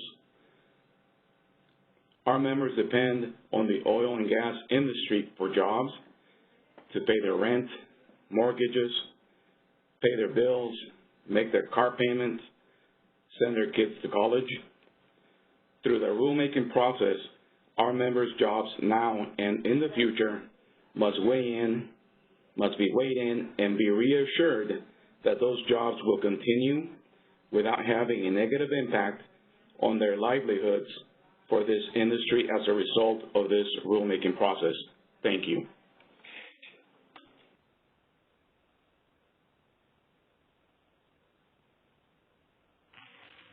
Thanks very much. Would Blanco Lucio and Christy Monji, I apologize for mispronouncing your names. Again, Blanca Lucio and Christy Monji, please press #2 on your phone.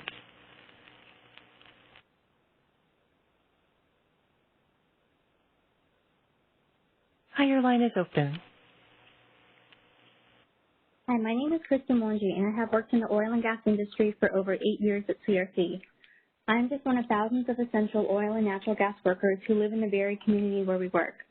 Along the OC and LA coast where I live, blaring foghorns from crowded supertankers awaiting entry into the ports paint a clear picture of our reliance on foreign oil, and constant coastal odors from planned and unplanned venting are evidence of the significant environmental impact of transporting oil into California. We have the resources to produce locally and support our communities at a very important time where we need jobs and a strong economy. We also know that oil produced locally is better for the environment due to strict environmental regulations and holds a far better human rights ranking than the foreign sources that supply most of California's imported oil.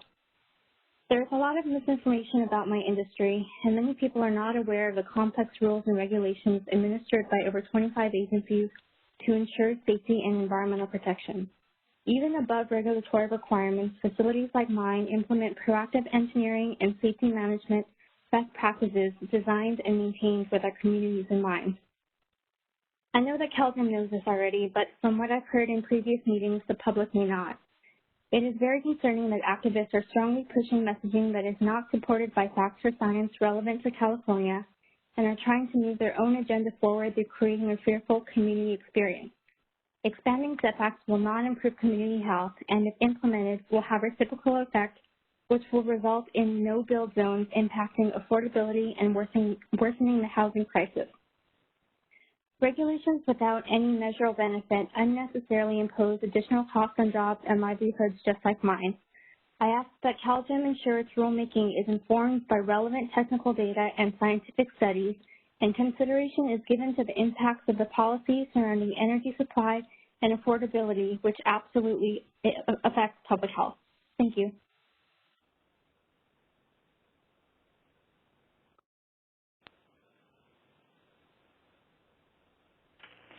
Blanca Lucio, your line is open. Mi nombre es Blanca. Estoy aquí como miembro de la comunidad del sur central de Los Ángeles y soy embajador de la calidad del aire del proyecto CLA Push. Estoy aquí para decir al gobernador Gavin Newsom, en mi comunidad del sur central de Los Ángeles, las comunidades y viven en torres de perforaciones de petróleo en sus patios traseros y parques infantiles, amenazando el aire que respiramos, los alimentos que comemos y el agua que bebemos. Todos estamos aquí porque nos importa lo mismo, el bienestar de nuestras familias hoy y en el futuro. La perforación del petróleo en nuestras comunidades y en su contaminación del aire, el agua amenaza todo eso. Es necesario un amortiguador de 2.000 a 2.2500 pies entre las operaciones de petróleo y gas y los lugares donde viven, trabajan, aprenden las personas para protegerse la salud y la seguridad de nuestras comunidades. Necesitamos terminar con las perforaciones petroleras, dar prioridad a la salud y seguridad de la comunidad. Debemos planificar una transición justa para crear un futuro económico resiliente y próspero para el sur central de Los Ángeles, con empleos saludables para los trabajadores y el aire limpio en nuestras comunidades de sur central Los Ángeles. Muchas gracias.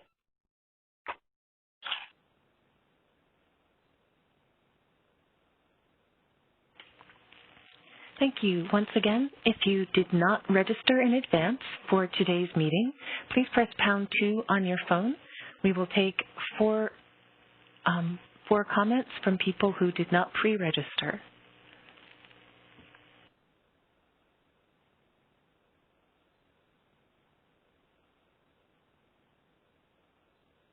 Hi, your line is unmuted. Please go ahead.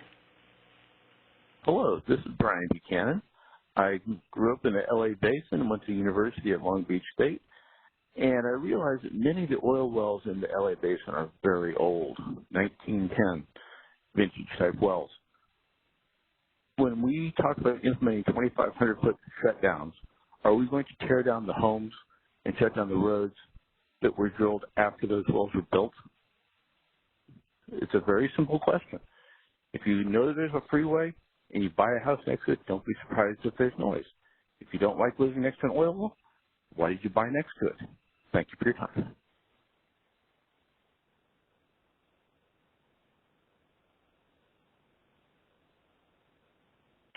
Hi, your line is open. Please go ahead.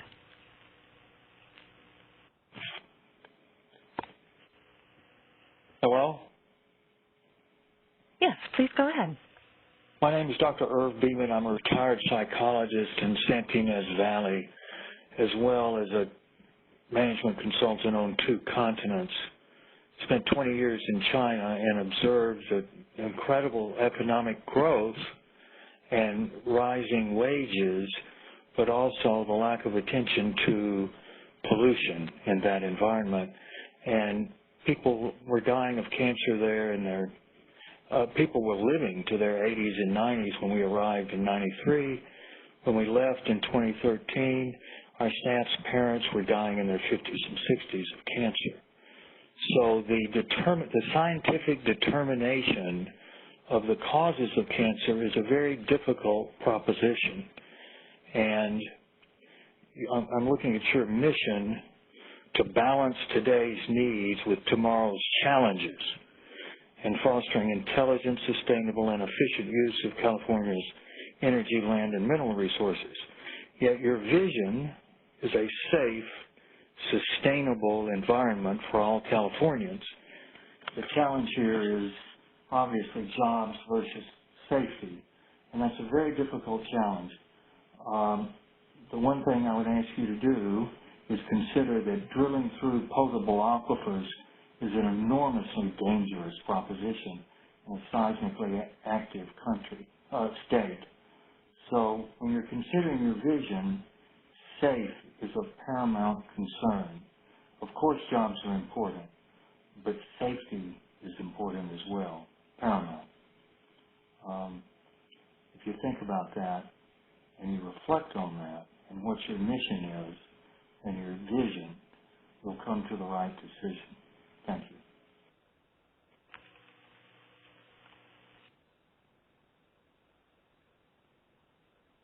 Hi, your line is unmuted. Please go ahead. Hi, thanks very much for giving me the opportunity to comment. My name is Veronica Wilson.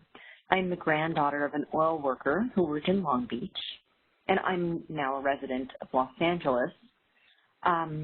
Today we're experiencing a health crisis because of a deadly respiratory disease, COVID-19, as you know. And we know the impacts of this deadly disease are disproportionately affecting people living in areas of higher toxic air pollution. And we know that neighborhood oil drilling disproportionately affects low-income communities of color. Over 5 million Californians living within a mile of an active well are exposed to carcinogenic chemicals, asthma attack-inducing emissions, and the threat of catastrophic accidents or explosions. Oil workers are 8 times more likely to die on the job than any other worker. Workers and communities need support in a transition away from fossil fuels. Working together, we need a plan for alternatives that ensure our health, safety, and livelihoods. Thank you for the time. Thank you. We will be taking one more question at this time from someone who did not pre-register. Please go ahead. Your line is open. Hi, my name is Ryan O'Neill. I'm a professional geologist. I work in L.A. I happen to work in the oil industry, but I want to provide a little bit of a different perspective here. Fossil fuels have lifted the world out of poverty. That's a fact. But now we face a challenge. We understand that over 100 years of emissions is having a negative impact on the planet. Right before I joined this meeting, I was actually in a meeting for carbon capture and sequestration. And the state of California has done a great job incentivizing companies to sequester carbon dioxide. And in doing so, they've made it not only possible but financially feasible for private oil and gas companies to be part of the solution. And we want to be part of the solution. I want to be part of the solution.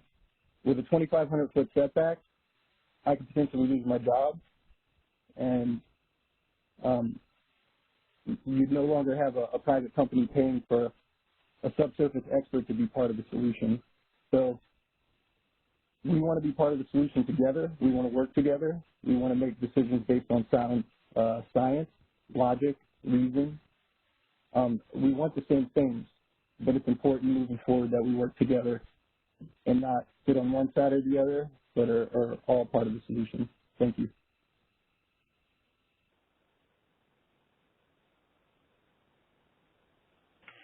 Thank you. We will be returning to people who did not register but would still like to make a public comment. I am going to lower your hands at this time. Please do not hang up. We will be going back to non-registered individuals in just a moment. At this time, though, I would like Nelson Ayala and Monica Embry to please press #2 on their phones. That's Nelson Ayala and Monica Embry. Monica Embry, your line is open. Hi, my name is Monica Embry, and on behalf of the Sierra Club's 500,000 members in California, I'm here to say and express our support for the 2,500-foot human health and safety buffer. We know the impacts of oil drilling on our health and well-being. It causes everything from asthma to cancer, premature deaths, birth defects, lung disease, heart disease. With the current coronavirus crisis, this issue is even raised to a further level. Researchers from Harvard have shown the correlation between higher levels of exposure to toxic emissions leading to a higher likelihood of death from COVID-19. We also know that we do want to work together with workers in the oil industry to be part of the solution to the just transition and our managed decline in California. We know that it is corporate CEOs and executives at oil companies who are continuing to reap record profits and leave the workers and communities out. We want to make sure that with the current downturn in oil industry prices, those workers who are currently laid off do get back to work, helping clean up the dirty industry that has been polluting our neighborhoods and communities for far too long. There are thousands of abandoned and idle wells across our state that need proper remediation, and the experts who currently work in the oil and gas industry should be put to work helping to clean up this toxic mess and make sure that all of our communities are able to breathe cleaner air. We know this is also important not just for our public health and safety because of air, water, and land pollution, but also because of the climate crisis. And as California continues to lead on lowering our demand of fossil fuels, we must also make sure we rise to the crisis to reduce the supply of those same toxic emissions to save our planet and save our communities from these devastating impacts. Thank you to CalGEM for providing this opportunity for us to share these comments today, and we look forward to partnering with you to figure out this solution together.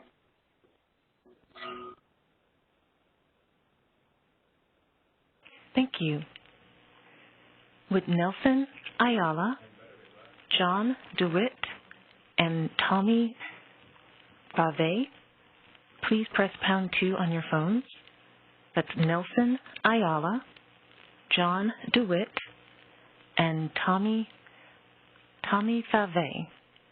Please press #2 on your phones. And again, I apologize for mispronouncing names. Nelson Ayala, your line is open. Good morning. My name is Nelson Ayala. I'm a SCOP community member and an ambassador for the SCLA Push project. It seems like we're all here because we care about the same thing, the well-being of our families for today and the future.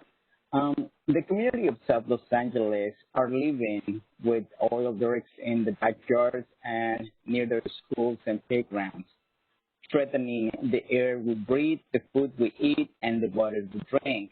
I'm here pretty much to urge Governor Gavin Newsom and CalGEM to take immediate action to protect communities and families who live, work, worship, and go to school near inactive oil wells and refineries across California. It seems also that everybody is thinking or saying that think about a job in the oil industry, but I wanted to say this, that why don't we think about the 100,000 families that are going to be affected by this industry over the years to come? We're going to have to deal with the aftermath of all the health problems. I think it's time to do something in South Los Angeles. Our community deserves better. Thank you very much for the time, and have a great day.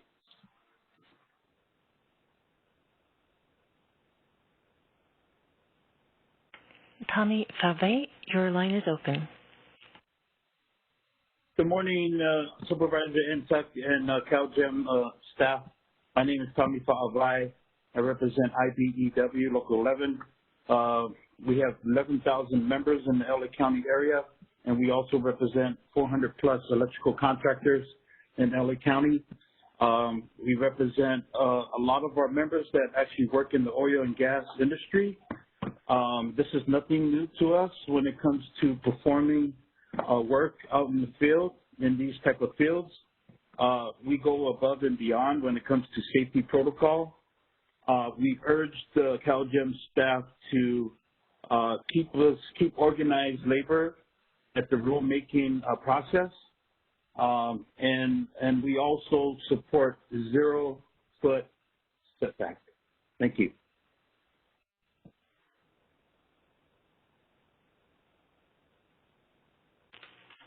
Thanks very much. Again, John DeWitt, Daryl Gale, and Wesley Chang.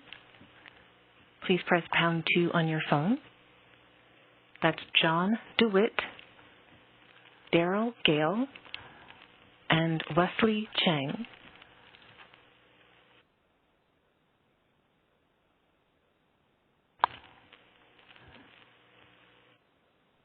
All right. Would Linda Bassett,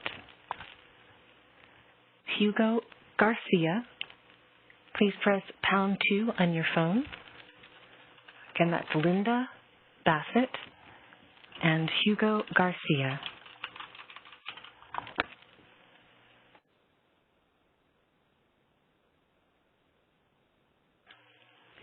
Hugo Garcia, your line is open.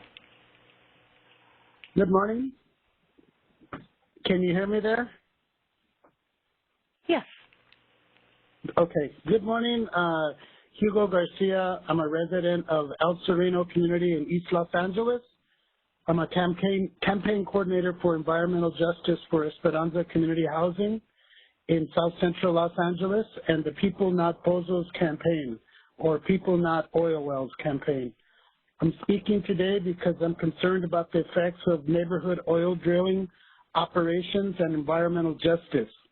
I interact on a daily basis with residents whose health has been adversely impacted due to chemicals that have been emitted by Alanco Energy on 23rd Street in the University Park community. Why is it that brown and black communities have to continue to bear the brunt of social and health inequities? It's estimated that up to 70% of inland oil drilling sites exist in communities of color. Emerging scientific evidence points to the link between fossil fuel production and negative health outcomes. Adults and children in the University Park community have been afflicted with profuse nosebleeds, respiratory ailments, asthma flare-ups, headaches, premature mortality, and severe nausea. This is the harsh reality of what oil drilling does to communities, and this is why it needs to change. On a larger scale, over 5 million Californians live within 1 mile of an oil and gas well, and of those, 1/3 live in areas with the highest levels of pollution in the state. I demand that Governor Newsom and CalGEM protect health in neighborhoods statewide by establishing a 2,500-foot health and safety buffer between homes. Thank you. Please go ahead. Your line is open. Hi, thank you very much. My name is Linda Bassett. I was, for 25 years, a teacher in Wilmington. I just retired. I'm a former resident of Carson. I was elected for a second full-year term to the LA County Central Committee for the Democratic Party. As a former VP of San Pedro Democratic Club and a member of the AB 617 Community Steering Committee, I'm involved with Stand LA and CBE. I know the community. I know the effects of all of the problems there, but especially about this oil rigs in the community. And I strongly demand that we have a 2,500-foot setback. I've experienced firsthand the smells and consequences of the chemicals that children experience living in this community: asthma, nosebleeds, headaches, rashes, deadly rare leukemias and cancers, birth defects, stomach aches, headaches, heart disease. Trying to teach children in this area and children trying to learn, it's very difficult. Children have asthma at such rates it's unbelievable. Doing PE with children or seeing them out at recess that they can't run and play because they have asthma and the air is bad is terrible. We know the impacts. It's unconscionable that we are still deliberating on this issue. We lack political will. I hope Joe Uruak or Uruak Joe and Gavin Newsom, you have children. You know what's going on. Stop taking money from the oil industry. The oil industry is a dead industry. And the jobs that go along with them. It's never stopped at business. Jobs is not a reason not to do the right thing here. You can't go and pump gas. You can't shop at Target without seeing warning signs. Put warning signs up on all the homes and in the community. It's a danger to go in there because cancer, you may get cancer coming in here.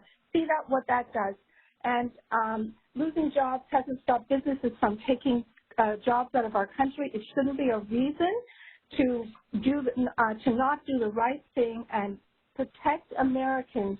They deserve clean air, soil. Thanks, everyone. Would Amanda DeRozier and Sean Connor please press #2 on your phones? That's Amanda DeRozier or DeRozier and Sean Connor. Please press #2 on your phone. Amanda, your line is open. Thank you very much. I want to say thank you to all of the CalGEM officials who are holding this meeting today. I am a resident of California who both lives within 1,000 feet of oil wells and also works on an oil field the majority of my days in an office. I see firsthand how hard the men and women who work for oil companies, to the lengths that they go in order to keep our communities safe. Our families breathe this air as well, and we wouldn't feel safe coming to work in an environment that was going to be harmful or living in an environment that was going to be harmful. I want to express my gratitude for listening to both sides on this issue, and also to urge the committee and CalGEM to please take into account sound science when making any decisions and advocate against the institution of a 2,500-foot setback. Thank you very much.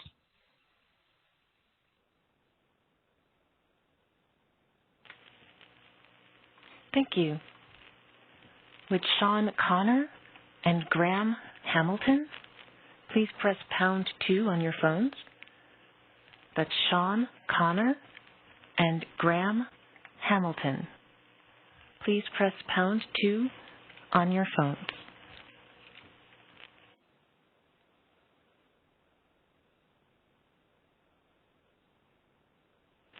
All right.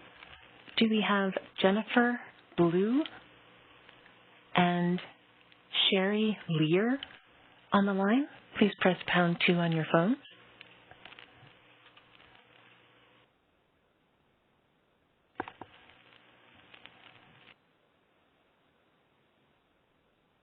Sherry, your line is open.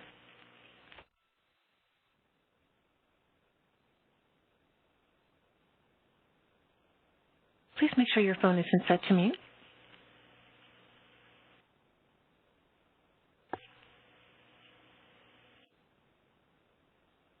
Sherry Lear, your line is open. Hello. Am I supposed to talk now? It's a little confusing. Yes, you can talk now. Okay, sorry. My name is Sherry Lear, and I'm co-organizer of 350 South Bay, Los Angeles.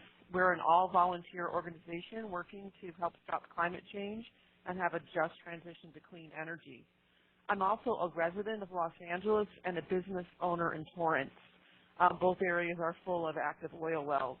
My son grew up playing at Sur La Brea Park, which has 3 active wells inside of it. California does not have any regulations about setbacks, which is a common sense health and safety measure that virtually every state that has oil drilling already has in place, states like Texas, et cetera. The science is clear that 2,500 feet is a setback from oil drilling. As we move forward, please, we're asking you to keep these facilities out of our parks, our playgrounds, our schools, our neighborhoods.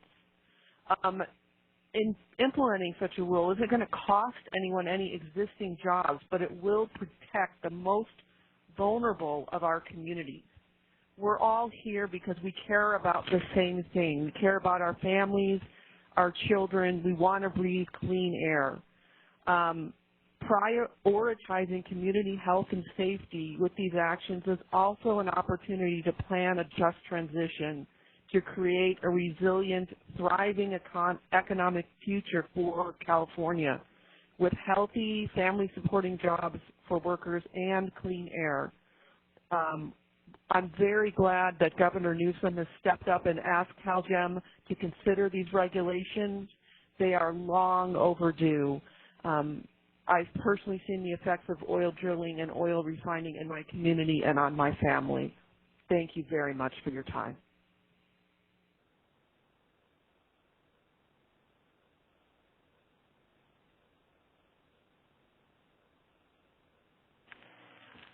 Thank you. Sarah? Thank you, Candace. Hi, everyone. This is Sarah Rubin, the meeting facilitator. I just want to acknowledge that we are a few minutes after 12, and we officially had planned to end the meeting at this time, and I know it's a lot of time if you've been on the whole time.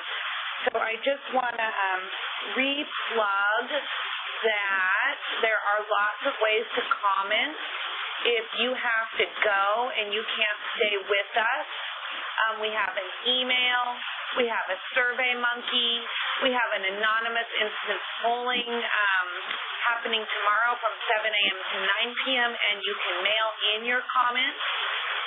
We are going to we'll go another 45 minutes so we can hopefully get in quite a few more people. But if you need to depart, we appreciate you coming. So with that, Candace, you want to keep going? Absolutely.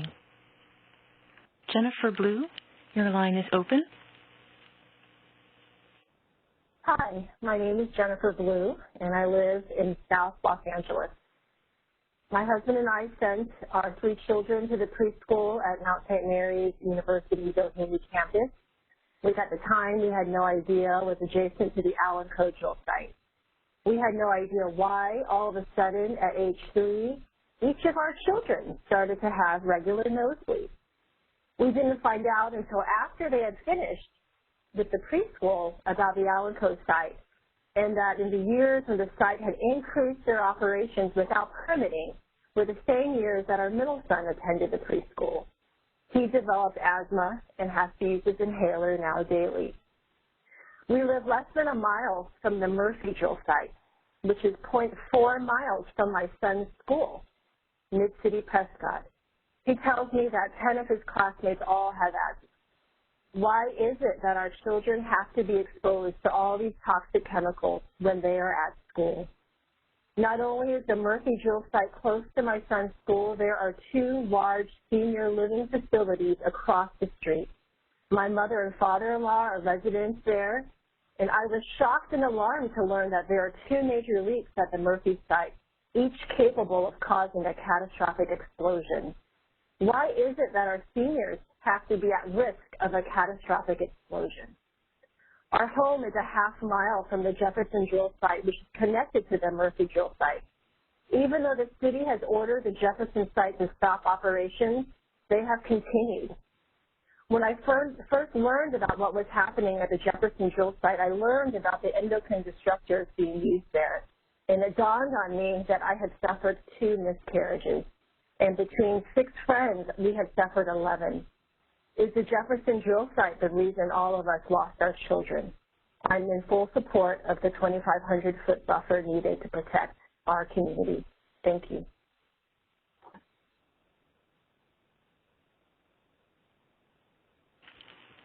Thank you. Jonathan Gregory and Oscar Delcid, please press #2 on your phones. Also, if Sean Connor and Graham Hamilton are still with us, please press #2 as well. That's Jonathan Gregory, Oscar Delcid, Sean Connor, and Graham Hamilton. Oscar, your line is open. Please go ahead. Hi, my name is Oscar Delcid. I'm a business agent with Local 250. I've worked around the Torrance refineries. I've worked within the refineries. I've now become a business agent with Local.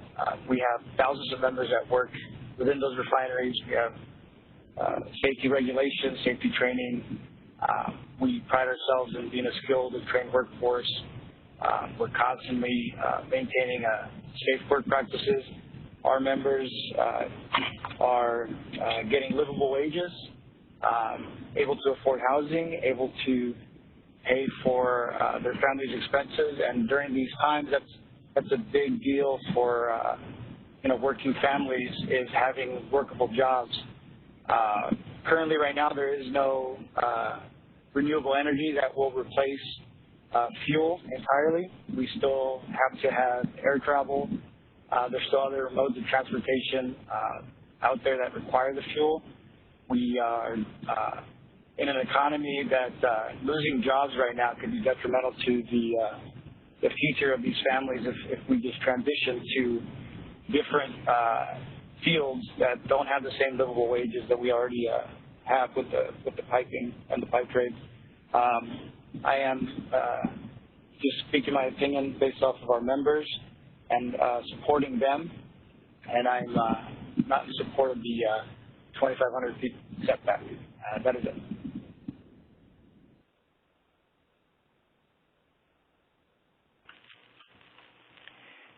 Again, Sean Connor, Graham Hamilton, Jonathan Gregory, and in addition, Edward Hazard and Christopher Jennings.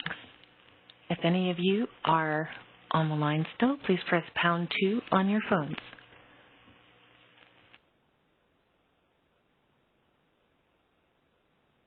Edward, your line is open. Hello, my name is Ed Hazard.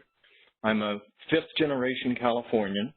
My family and I are California oil and gas mineral and royalty owners, and I'm the president of the California chapter of the National Association of Royalty Owners. The United States is the only nation on earth that allows the private citizens to own the mineral rights. In California, there are estimated to be about 500,000 royalty owners. Those are people getting royalty checks for oil production. I want to address the Fifth Amendment issue of takings. I am hoping that the state realizes, I know they realize, that there would be potentially tens of thousands of mineral and royalty owners that would have their rights taken by this 2,500-foot setback. And I have a question for you, which I don't expect you to answer here, but I want you to address this in the future. Is the state prepared to compensate those of us whose property would be taken, and have they evaluated their potential liability under each of the proposed setbacks? I think it's very important that that be calculated into this process. Thank you very much.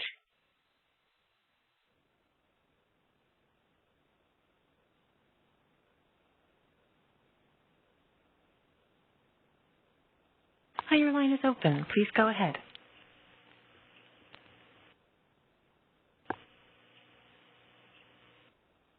Hi, if the line is open, please make sure that your phone, though, is not set to mute. Hi, my name is Kyle Farrar. I'm a toxicologist, a data analyst, and a certified optical gas imaging camera operator. I work for the Frac Tracker Alliance and for Earthworks, and have worked in several industry positions as well, doing environmental health and safety work. I would like to, first off, I'd like to address the issue of production in California. I am the individual who did the majority of the analysis showing how many oil and gas wells would be impacted by 2,500-foot setback. And according to our analysis of all of the production in California, the amount of production impacted by 2,500-foot setback is less than 10% of all the production in the state. And with over 10 refineries in the state, we're talking less than 1% of refinery capacity being impacted by a 2,500-foot setback, which is a rounding error. So the idea that this is going to cost California jobs is not true. Now, as a toxicologist, I'd also like to, and working with epidemiologists in the public health field, I would like to address the robust robust literature that exists showing public health impacts, including neurological impacts, asthma, and cancer impacts in states like Colorado and Pennsylvania, where there are very few other industrial sites that are impacting people's health. So we know what exactly is in the emissions coming from oil and gas wells, and we also know what those health impacts are. And then using optical gas imaging, if you take a look at Earthworks Community Empowerment Project, that's CEP, Earthworks CEP, you can see the emissions in California that I have filmed coming from these oil and gas wells.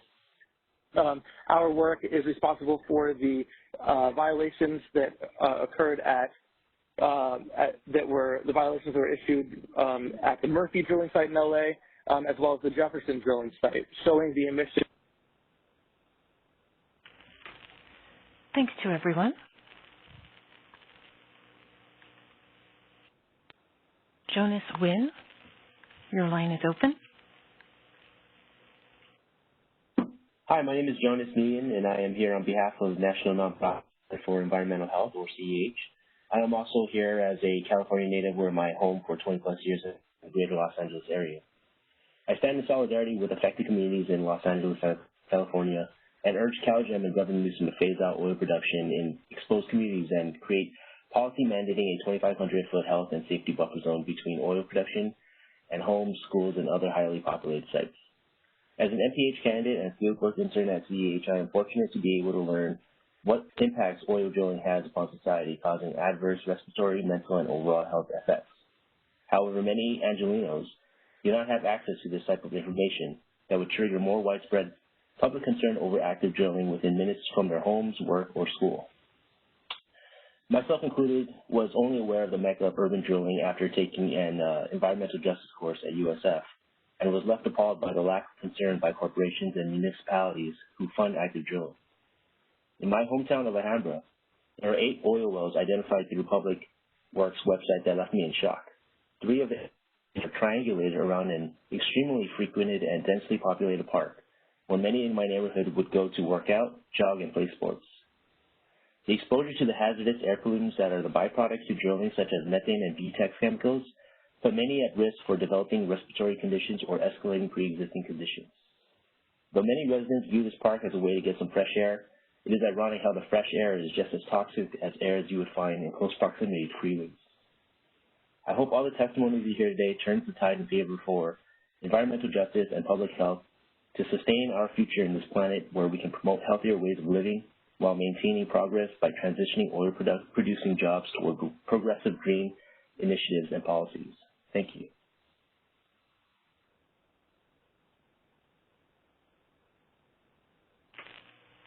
We're going to take another round of names and then return to those who did not register ahead of time. But at this moment, could Estella Ortega, Lorena Plashinsky, Ben Oakley, and Eddie Rivera please press #2 on your phones? That's Estella Ortega, Lorena Plashinsky, Ben Oakley, and Eddie Rivera. Hello? Lorena? Yes, please go ahead. Hello? Yes, your line is open. Please go ahead. Okay, thank you. Good afternoon. First, I want to thank you for the opportunity to speak. My name is Lorena, and I'm the wife of an oil industry worker. I know rules have to change with time, and I agree that we need to keep people safe. But that doesn't mean to sacrifice the oil workers and their families. I am worried that those changes implicate closing down oil companies. What will happen to my husband's job? He's the only support for our family. I know it won't be easy for us and for all other families who depend on the oil worker's salary. Please remember that behind each oil worker, there is a family that is counting on their salary for survival. Thank you so much and have a nice day.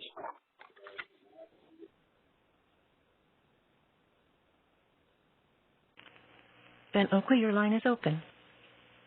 Hi, thank you. My name is Ben Oakley. I'm the California Coastal Region Manager for the Western States Petroleum Association.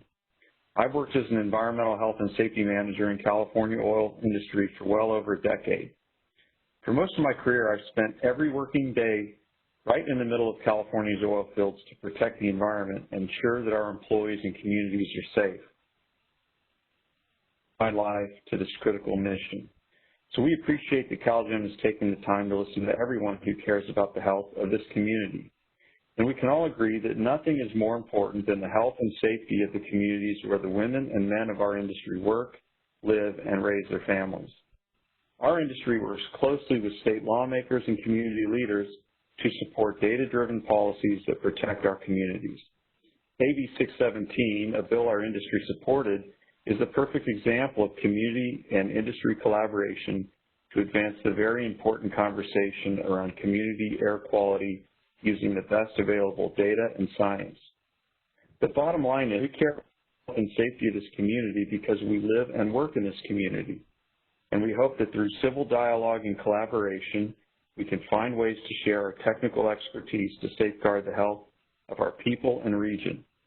We believe in scientific and data-driven solutions. Our industry is filled with some of the best and brightest minds in science and engineering who have been working on these issues for a long time. We aren't always going to agree on everything, but let's start with what we do agree on. Everyone deserves to breathe clean air, drink clean water, and have access to safe, affordable, and reliable energy. Thank you.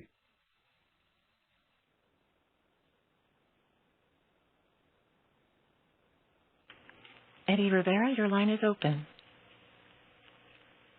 Good afternoon. My name is Eddie Rivera, and I live and work in Southern California. Thank you for taking the time to listen to my thoughts and opinions. I wanted to state that I am opposed to these new rules and policies. I would like for you guys to keep a few things in mind when creating these new rules and policies. First and foremost, we need to focus and keep our attention on the workers that could possibly be displaced by these policies. It hurts a lot. It could hurt a lot of men and women that work in the gas and oil industry, and that would mean less money for their families, and so it drastically affects their families directly. Obviously, a lot of them are union workers and have benefits and pensions that would be affected by this displacement. I'd like to focus as well as the oil and gas industry is a very important industry in the California economy, and it directly affects everything else we do here in California. And as these policies are created, I just ask that you keep the workers, their families, and everything that is related to oil and gas at the front of the conversation. Thank you for your time. Have a great afternoon.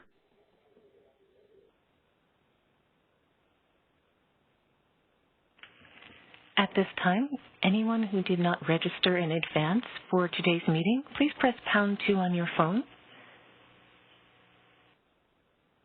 Again, anyone who did not register in advance for today's meeting, please press pound 2 on your phone. We will take, if we can, we will take 5 additional questions from those who did not register for the meeting.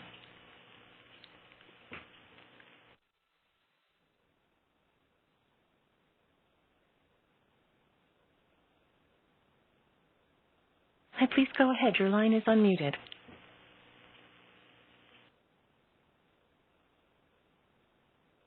Hi, your line is unmuted. Please go ahead. Please make sure that your phone isn't set to mute.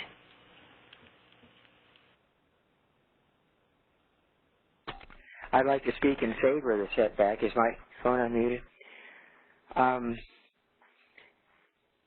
The health damages are real. Certainly there are people in the oil industry working on safety, but they need to be made more safe.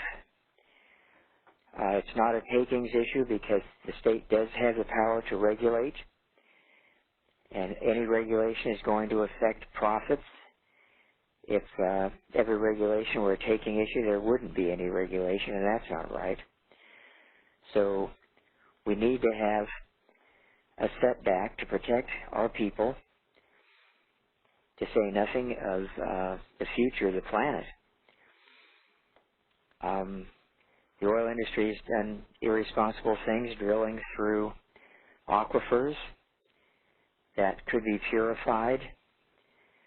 There's been a history of disregard of the spread of pollution. It should stop. We don't need oil. We can make a transition. Thank you.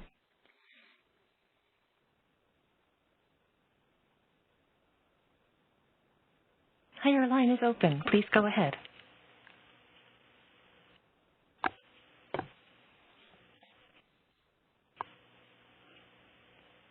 Hi, please go ahead. Your line is open.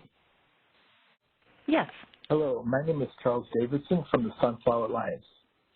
To speak in support of the 2,500-foot well setback. California does not need to produce more oil, as claimed by drilling companies in some cities and counties looking to increase revenues. California refineries actually produce more gasoline than we consume in state. At present, 33% of the petroleum goods refined in California are produced for export. California crude makes up only 25% of state crude use, and that amount continues its multi-decade decrease. So increasing California oil production would not eliminate the need to import foreign crude, nor drilling near people's homes and schools. California oil fields have been seriously depleted over the last few decades, and increasingly rely on extreme extraction such as fracking and acidizing in order to coax out increasingly hard-to-reach oil from the ground.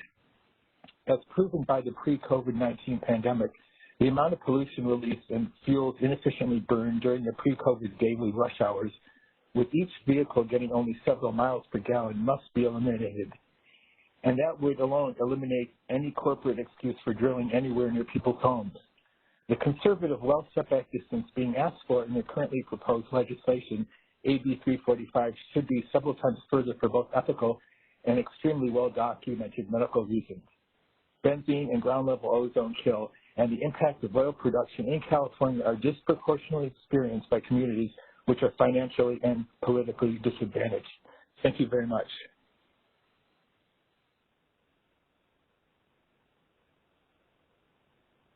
Hi, your line is open. Please go ahead. This is Seth Steiner in Los Alamos. Your mission statement reads as follows. CalGEM prioritizes protecting public health, safety, and the environment in its oversight of the oil, natural gas, and geothermal industries, while working to help California achieve its climate change and clean energy goals. Failure to thoroughly deliver on your mission is not acceptable. Robust rules and regulations alone are not sufficient. They're a beginning, a foundation. CalGEM's past life as a dogger was regrettable. Financial conflicts of supervisors and staff, lax and even shoddy science and engineering oversight, and feckless enforcement. There was arguably malfeasance, misfeasance, and nonfeasance. Dogger consistently acted as an enabler of the oil industry at the expense of residents, of taxpayers, and of the environment. This now is CalGEM's opportunity to do much better. This is not 1920. You must protect our most valuable resource, which is water. You must act to limit climate change. We must all either allow or encourage the transition to clean and safe energy for our health and our livelihoods. CalGEM can no longer be an agency that primarily serves an aging industry focused on short-term profit at the expense of our present and future, of the public health and safety, and of the environment. As you perform well, you'll have many allies. We fully expect you to fulfill your stated mission. You have our full attention. Thank you.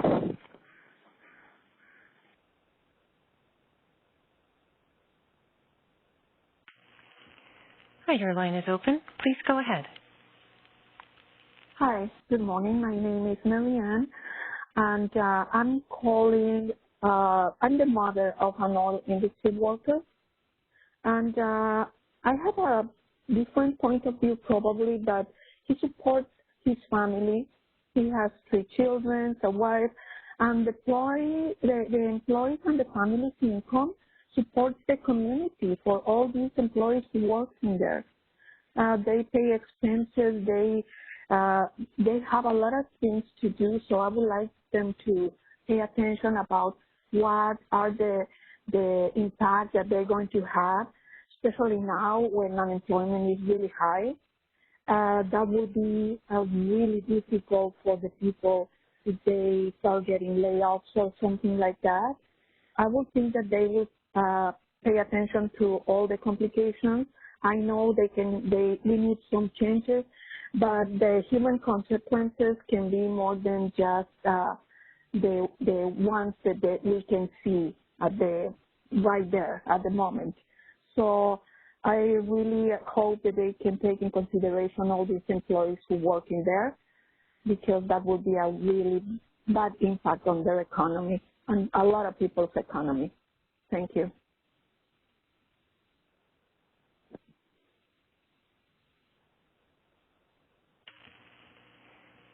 Thank you very much. Your line is open. Please go ahead.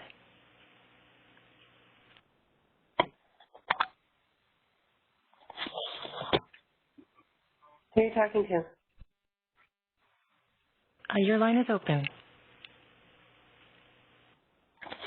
You may use your comment now. Are you talking to me? Who are you talking to? Yeah. I'm talking to you. Okay. Okay, thank you. I live in Santa Barbara County. I agree that union jobs are very important. I hope that the unions and the Department of Conservation and CalGEM are working on creating good jobs, especially for local union workers that are part of the solution to climate change. I'd also like to say that drilling through potable groundwater aquifer is incredibly dangerous. No reason to think that the oil companies are going to prevent a disaster from happening there reliably.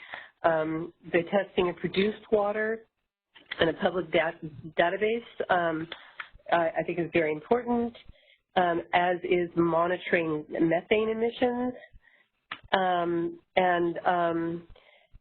finally, given all the dangers, bond requirements should be higher for LLCs, given the record of bankruptcies, the possibility of bankruptcies, and the record of disasters and expensive cleanups. Thank you.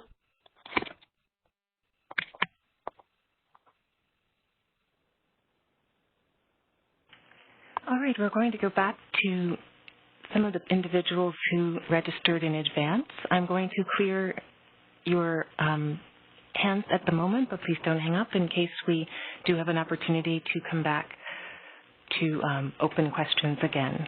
But at the moment, can Corey Burns and Ernesto Medrano please press #2 on your phones? That's Corey Burns and Ernesto Medrano.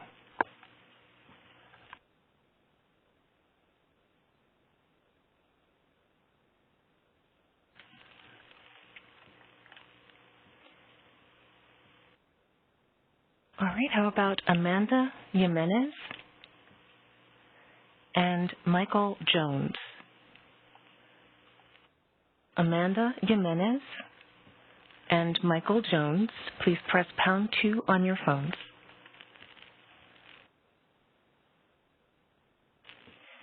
Your line is open, Amanda. Please go ahead.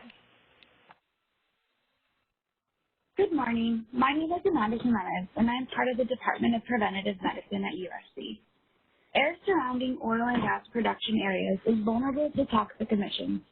With relevance to drilling operations in California, a recent review concluded that the production phase, with the lengthy operation timeframes, episodic peak emission events, and largest number of hazardous air pollutants sourced to the various equipment and operations, has the potential to emit the highest concentration of hazardous air pollutants over the longest period of time. Air quality is further compromised by truck traffic to and from drilling sites or operation of diesel equipment. Exposure to these air pollutants have seen higher in near drilling sites, including in Los Angeles. The scientific literature demonstrates adverse human health impacts from exposure to these chemicals. Acute inhalation exposure to petroleum hydrocarbons have found increased risk of eye irritation, migraine headaches, and asthma symptoms. Toxic metals and petroleum hydrocarbons have also been measured in soil and water near oil operations. Odorant gases associated with oil drilling, like hydrogen sulfide, affect human organ systems, particularly mucous membranes, central nervous system, the respiratory system, the cardiovascular system, and the gastrointestinal system. At ambient levels, odorant chemicals may produce irritation of the eyes, nose, and throat. Such compounds can induce symptoms such as nausea, vomiting, headaches, stress, negative mood, and a stinging sensation. There is evidence that chronic exposure to elevated ambient concentrations harm the respiratory system in both adults and children. From a public health perspective, given the existing evidence on adverse health impacts from oil and gas development, it is important to reduce exposures to harmful pollutants near homes, schools, and workplaces. Thank you very much.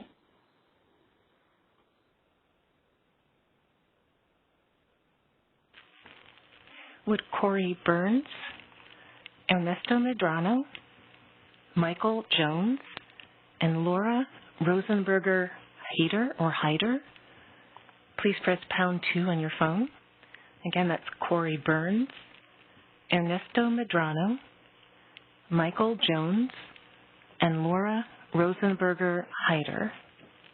Please press pound 2 on your phone.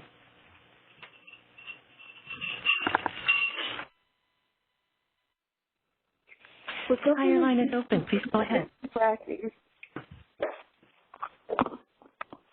Where Governor Newsom permitted fracking in Bakersfield near the oil fields on China Grade Loop, east of that radioactive PM2.5 dust was found on the roads, which could penetrate the lungs. Down gradient west and south of there is uranium pollution in 2 public water wells. Uranium pollution was also found in an oil field in Syria. Workers got exposed and cancer. Waste from the North Dakota oil field was radioactive and secretly dumped in a regular landfill. Near an oil well in Pennsylvania, then the stream was contaminated with radium. Environmental Working Group found fracking wastewater from air industry that had 1,000 times the public health goal of radium in 93% of its samples. And then when uranium was also found in the hair of neighbors after Aliso Canyon blew. So for radiation, there's no safe level. We need a distance buffer.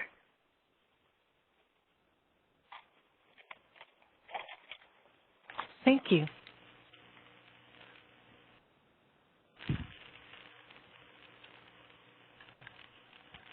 Would Jimmy Reed, Michael Jones, Laura Rosenberger-Hyder, please press pound 2 on your phones. Again, Jimmy Reed, Michael Jones, and Laura Rosenberger-Hyder.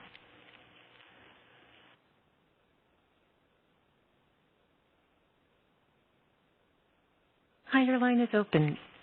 Please go ahead. Thank you. My name is Jimmy Reed. I'm with PTS Advance. I've been in the oil and gas industry for 14 years, and the company I work for is a family-owned company that's been supporting the industry for over 25 years. We'd like to thank you for the opportunity to participate in the community conversation, and we applaud CalGEM for providing a forum to hear from all voices that care about the health of our communities. I think it's helpful to start with that we all agree that there's nothing more important than the health and safety of the communities where the men and women of our industry work and where we all raise our families. We all have children, and we all agree that we want the best environment for them. Safety is deep-rooted in the DNA of our industry, and we'd like to recognize the extraordinary level of commitment and expertise across the oil and gas industry. We work really diligently to keep our employees and our communities healthy and safe. I think it's good to note that the greatest health risk to any community is poverty, and any policy that removes jobs and negatively affects the tax revenue for the community and also affects those that maybe lose their jobs or the ability to provide health care for their family can be detrimental. So all things need to be considered when you're looking at the industry and the effects. And we are the most environmentally conscious on the planet. If your mission statement intends to reduce global warming, that's a world problem, not a local problem. And we need to do our part with that as well. And we're the most environmentally conscious area in the country, or in the world. Thank you for your time.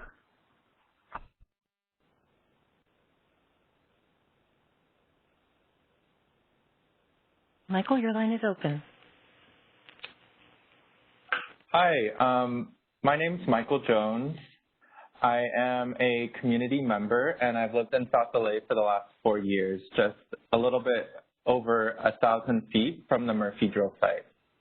The site has operated recklessly, spewing toxic chemicals into our air, allowing methane levels to reach dangerous points, and operating day and night without ceasing. Further, because the site is hidden behind a convent and walls. Many of my neighbors do not even know the existence of this site and how it is abusing our community's health. Oil and gas activities have no place in a residential community. Our community is just one of many across Los Angeles and the state of California that is negatively impacted by the toxic practice of neighborhood oil drilling. I urge Governor Newsom and CalGEM to exercise bold and courageous leadership to phase out oil production and expose communities by creating a 2,500-foot health and safety buffer zone between fossil fuel infrastructure and homes, schools, hospitals, parks, and other sensitive land uses. Our children and families deserve a much better future. Thank you so much.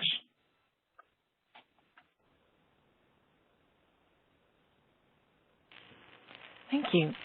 Would Jessica Paquette, Aretha Wormsley, and if she's here, Laura Rosenberger-Hyder. Please press #2 on your phones. Again, that's Jessica Paquette, Aretha Wormsley, and Laura Rosenberger-Hyder. Jessica, your line is open. Hi, my name is Jessica Paquette, and I'm an environmental manager in the oil and gas industry. And nothing has been more important to me than the environment and the safety of the people we work with and the people around us. However, I do want to say that writing these regulations seems a little premature. There isn't any sound science. And all the science that everyone keeps quoting here is more correlation and surveys. There hasn't been any really hard data on what it is like to actually live next to these oil facilities. And somebody that has worked in the industry for 10 years, it seems like with COVID-19 is actually the air is a lot cleaner due to us not driving versus our oil wells that have been producing this entire time.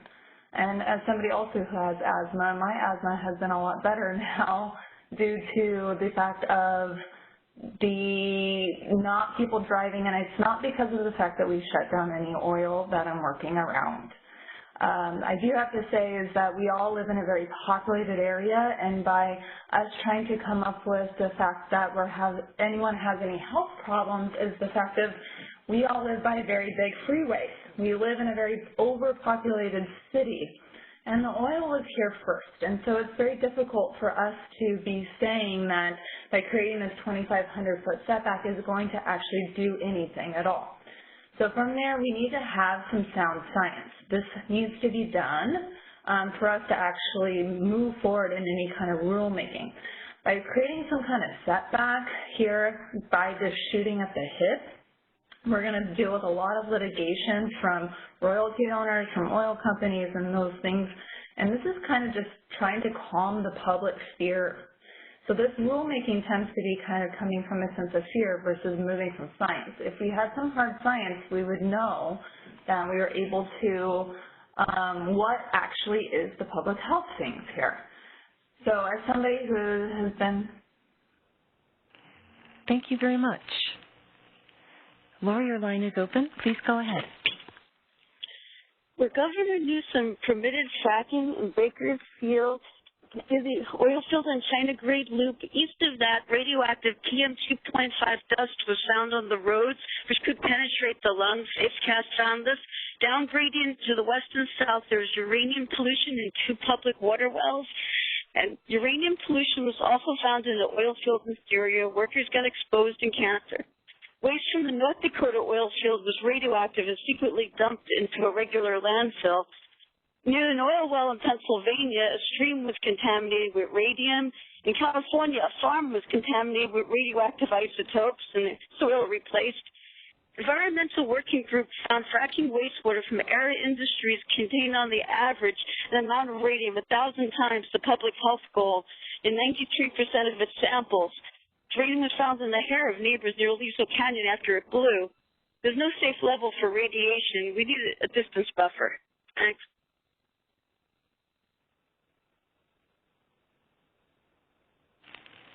I believe we have time for one more question, and the next on my list is Keenan Sheedy. If you can press #2. And second on my list is Allison Stewart. If you could press #2 as well. Keenan Sheedy and Allison Stewart.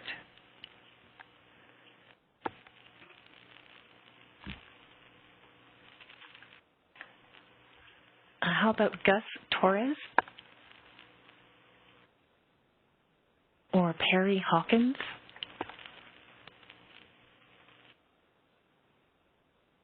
Gus Torres, your line is open.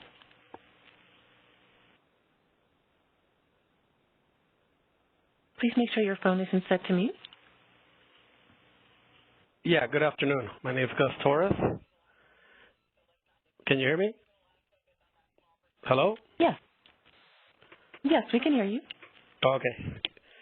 Yeah, I was saying my name is Gus Torres, and I represent UA Local 250 pipe fitters, welders, and apprentices.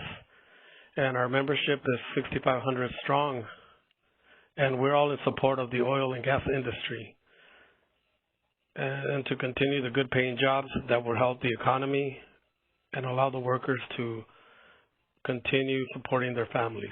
Thank you for your time. God bless and stay safe.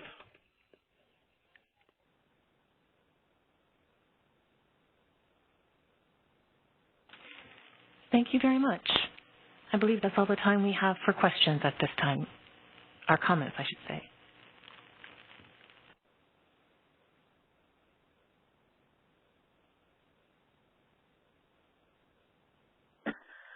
Sorry, Candace, I was on mute myself. That's all right. And you should be able to share your video now. Okay.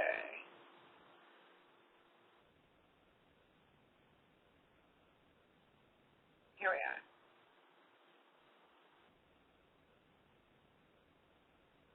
There we go.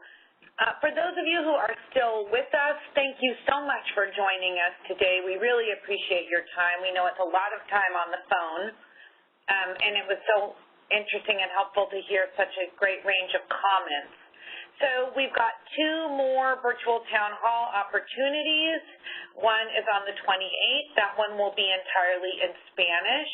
And then one is on June 2nd at 1 p.m. It'll be just like this one. And then we have our 4 other ways we invite you to share your comments with us. The instant polling, including one of the polling days that's tomorrow, our online survey, our email, or the U.S. Postal Service. And anything that you can do to help us spread the word, we will be very grateful for. So on behalf of the Department of Conservation and CalGEM, thank you for being with us, and have a good afternoon. Bye-bye. That concludes our conference. Thank you for using AT&T Event Services Enhanced. You may now disconnect.